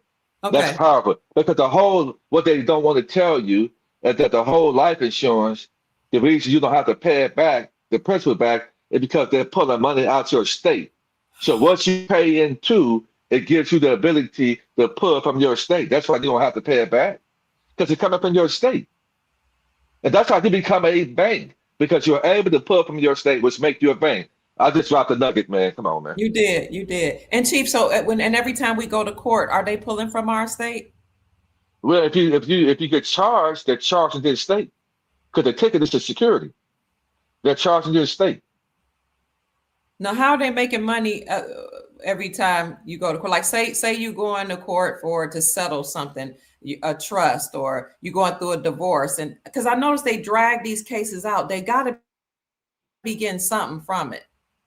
Yes, it's a security. Listen, even when you pay that ticket off, and I found this out 2.5, 3 years ago. I went to the court, and I pulled up every ticket that I got in the past 10 to 12 years, 10 to 15 years, 15, 20 years. I was blown away to find out that there were tickets that I paid off way back then that were still in green, meaning it was an open. The count should be all in black, saying it has been settled and closed. Okay. I saw something still in green. And it was, this is deeper. They don't, I know they don't want this information out there, but it was still in green because that ticket that I paid off was still open. Why is that? Because that police ticket was a security that still traded on the stock market, pulling money from my state. And there are ways you can shut them down for doing that. So ways to do that, guys. Well, Chief, go ahead. I want to end on that note because we dropping nuggets, and I know you might teach classes, you might do your live, on your show too. So I would ask you, what are your closing words? Because I want to play a song of yours, if it with your permission. May I play a song of yours that's on your Facebook page? Yes, ma'am. Okay. Yes. Before I do that, somebody says, please do a show on filling out passport application correctly. Okay. So what are your final closing words of encouragement to the Soul Tribe, Chief? We are fighters, we're overcomers, guys. Prepare yourself for the inevitable, guys. It's going to get tough because it's going to make us stronger. Be in constant prayer. Speak high vibrational words over yourself. And know that we are about to tap over into something incredible because right now, many of us are being attacked through other people lying and saying things about us that are not true. Just stay strong. Stay connected to righteous people. Speak words of encouragement over yourself. Eat healthy. And constantly say that no weapon formed against you shall not prosper. That I am rich. I am an overcomer. I am powerful. I am love. Continue to say these things, guys. And because words that you speak are powerful. Because life and death is on the tip of your tongue and the words that you speak. Yes, sir. So is inheritance, prosperity, longevity. It's on the tip of your tongue. Speak it. I encourage the people to say that, and before you know it, this thing's going to happen where we're going to be crying tears of joy when it happens. Tears of joy, give it a turn this hell into a heaven and make it a heaven for those that are attached to us in the righteous way. Be encouraged, God. Thank you, Chief. Thank you so much. I appreciate you taking out the time to come and encourage the Soul Tribe today. If people want to get in contact with you, they can reach you, as you would say, at unityinmotion45@yahoo.com. He will reach back out to you because there is a consultation fee, and you will pay that fee via Cash App. And that Cash App, and same Cash App, if you want to send him a gift, is $Allen Judah 47. But the first place you start is to send him an email to Unity in Motion. I'll put that back up for you at unityinmotion45@yahoo.com. So we started off talking about how, Spirit shut down and how other airlines, they're going to shut down. This is old, outdated technology. All they did was reverse engineer from the stuff that we've had a long time ago to come up with these planes. It wasn't anything new, but they're going to shut down all this technology. And we are going towards a time where we're going to have freedom cities, completely clean air, clean water, clean cities, and flying cars and advanced technology.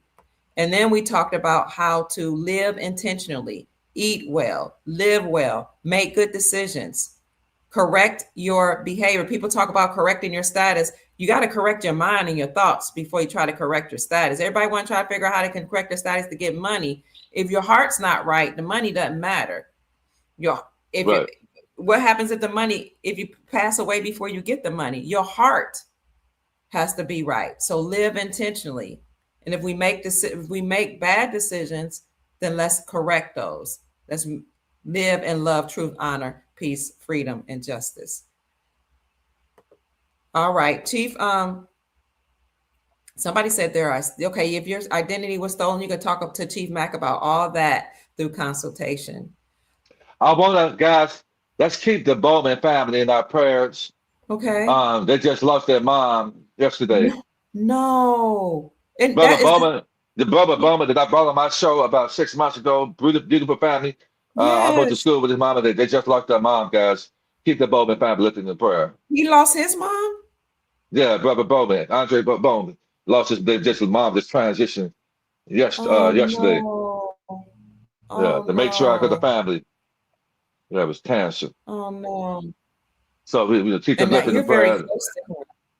Yeah, the Okay, Bowman. we I will. mean, yeah, I brought him on my show. I did the whole family's trust. I did like three sisters and a brother, two brothers. I did all their trusts, and the Mm, younger siblings I went to high school with didn't even know that, and we ended up meeting, talking on the phone, and I did all their trusts, and they're a beautiful family. They got all of them got their trust open at the bank.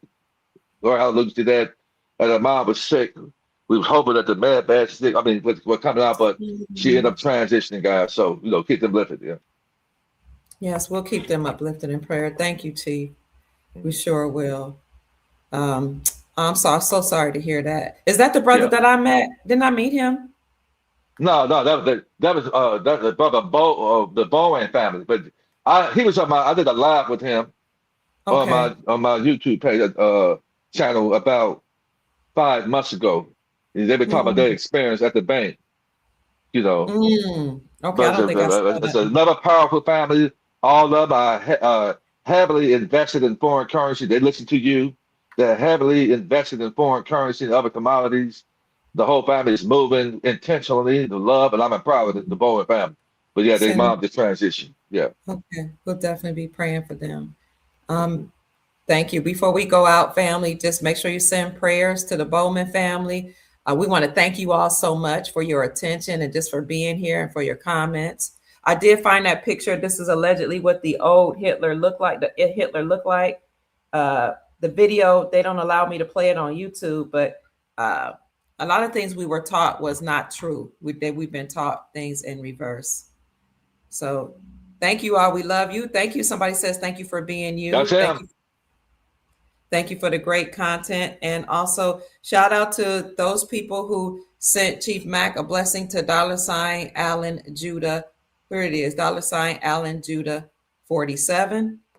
And also I want to say thank you to those who sent me a gift. I apologize for not saying thank you earlier, but I wanted, Chief was cooking. I didn't want to interrupt. So thank you, Chief Mac, because you often send me gifts. Thank you. Sister Yvette, thank you so much for sending a gift to support the show. Sister Joyce, thank you so much for a gift. Sister Angela, I'm sending you hearts too. Thank you. Sister Angela says this is a gift. Sister Yvette said, I love you. Sister Sheila says this is a donation. Thank you.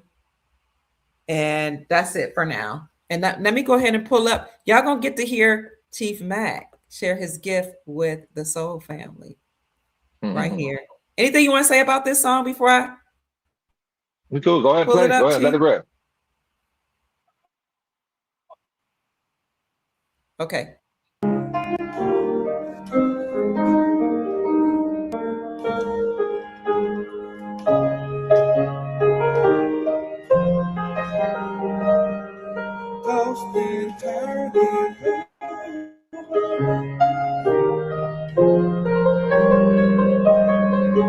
I can make it bigger.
showing out, Chief. I love it. I love it. It brings joy to me, and I'm grateful. I'm grateful. Thank you for playing that. You were serenading yourself on your birthday. That was your birthday, yes? Yes. You were serenading yourself. Wow, that was The, beautiful. the name of the Well, song Chief, was one of my favorite all-time R&B songs called "Tender Love" by Force MDs. That was "Tender Love." I play mm, by ear. It's a tender gift, love. and I'm actually a lot better than people know. I can produce, and I have my brain. My brain works. I can sleep at night, and I have a song come out of the heavens into my brain, and I have to have my board right here in front of my bed, and I play it in the middle of the night. Wow, wow, The what a song, it's a gift. gift. It's a gift. Yes. And it raises your vibrations, I see. You If I don't feel make good, I feel a certain way. I got this keyboard to play, to raise my vibration and keep me young and keep me healed. Because those mm, frequencies purge and hit the heart, the chakras, and that's what keep me young and keep me well and healthy. It's a gift. I'm happy. Music mm, is universal. It's ancient, and that's why the indigenous people, it's in us naturally because we are music and we are the soul of music worldwide. mm. So the world follows. It's just a gift. So I'm honored. But thanks for playing that. Thanks. You're welcome. And I want to say, Chief, we all came with some type of gift. When we come here, though, sometimes we get so caught up in, going to school and going through life and working and, then we have to make money and we have children, our family. But the gift that we came with is supposed to help keep our vibrations high and it's to keep the planet's vibrations high. So whatever it is that you're good at or you enjoy doing that's benevolent, do it and do it often. That will keep you in a joyful place. And that's what's going to usher in a joyful reality. Your So what are gifts you are good? your gifts are not for you.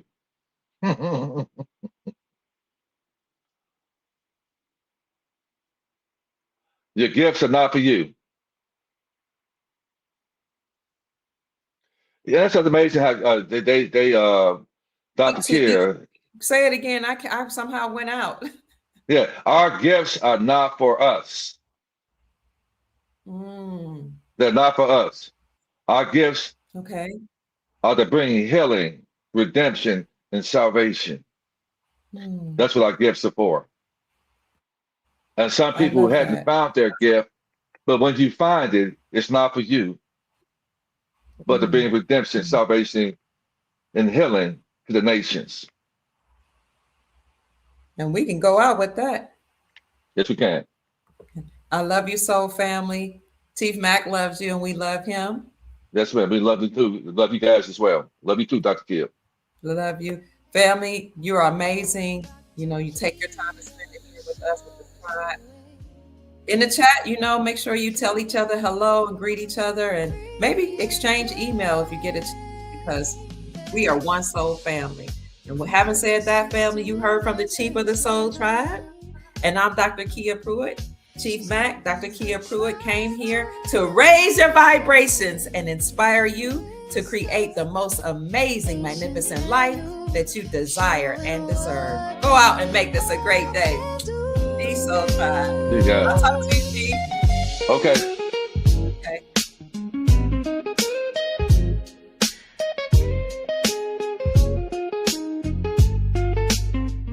Later on today, family, we're going to have a very special program where we're going to talk about wealth, building wealth on the land. I have another video coming up, but we're going to talk about building wealth on the land with Farmer Dre. So if you ever thought about how can I buy land? Why is land important?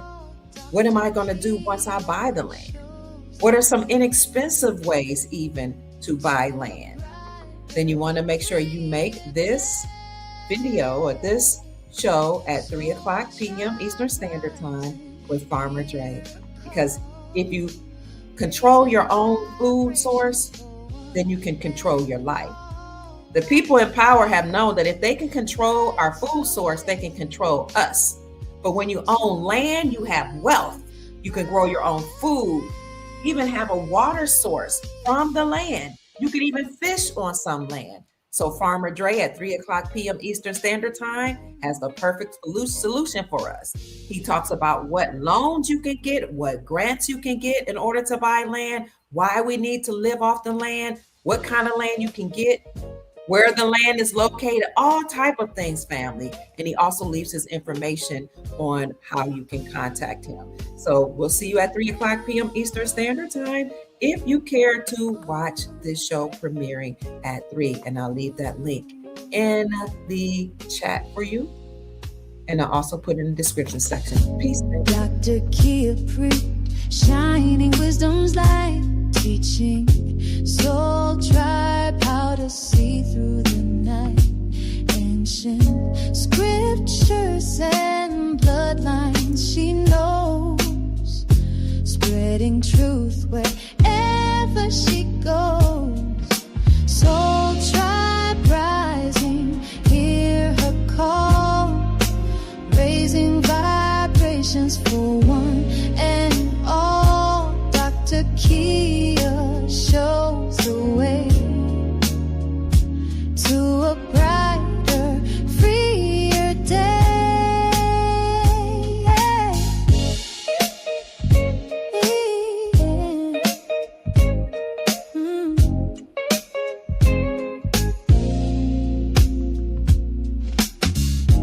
Through her channel, knowledge flows, breaking chains that hold us close, teaching paths to abundance and wealth, guiding others to free themselves. Soul tribe rising, hear her call, raising vibrations for one. Yes, Sister First, and please get back to singing. You said you stopped singing when the attack started in 2018. I'm so sorry you went through attacks. You know the enemy will bring attacks. Those beings that were in power and control, they know who you are. They know that your gift of singing praise songs rose your vibrational frequencies and blessed other people. It makes us feel good when we bless other people. So I'm so glad you've committed to getting back to singing songs of praises. Because when you sing songs of praises, thanksgiving, gratitude, oh my God, it makes you feel good and it makes everybody around you feel good. And it puts us in a place of perpetual gratitude. So thank you, sister, for committing to going back to your gift. Soul Tribe, commit to going back to your gift. What's your gift? Is it singing? Is it writing? Is it construction? Is it music? Is it sewing? Is it cooking? Is it baking? Is it jewelry making? Is it auto mechanic work? What is your gift? Get back to it, family. So we can raise the vibrations of the planet and create that new reality. Talk about freedom cities and flying cars and beautiful technology. That's what we're creating with our gifts in this new golden age. I love you, fam. When I come back tomorrow, I want you to tell me what gift you have and how you're committed to going back to your gift. To a new and brighter day.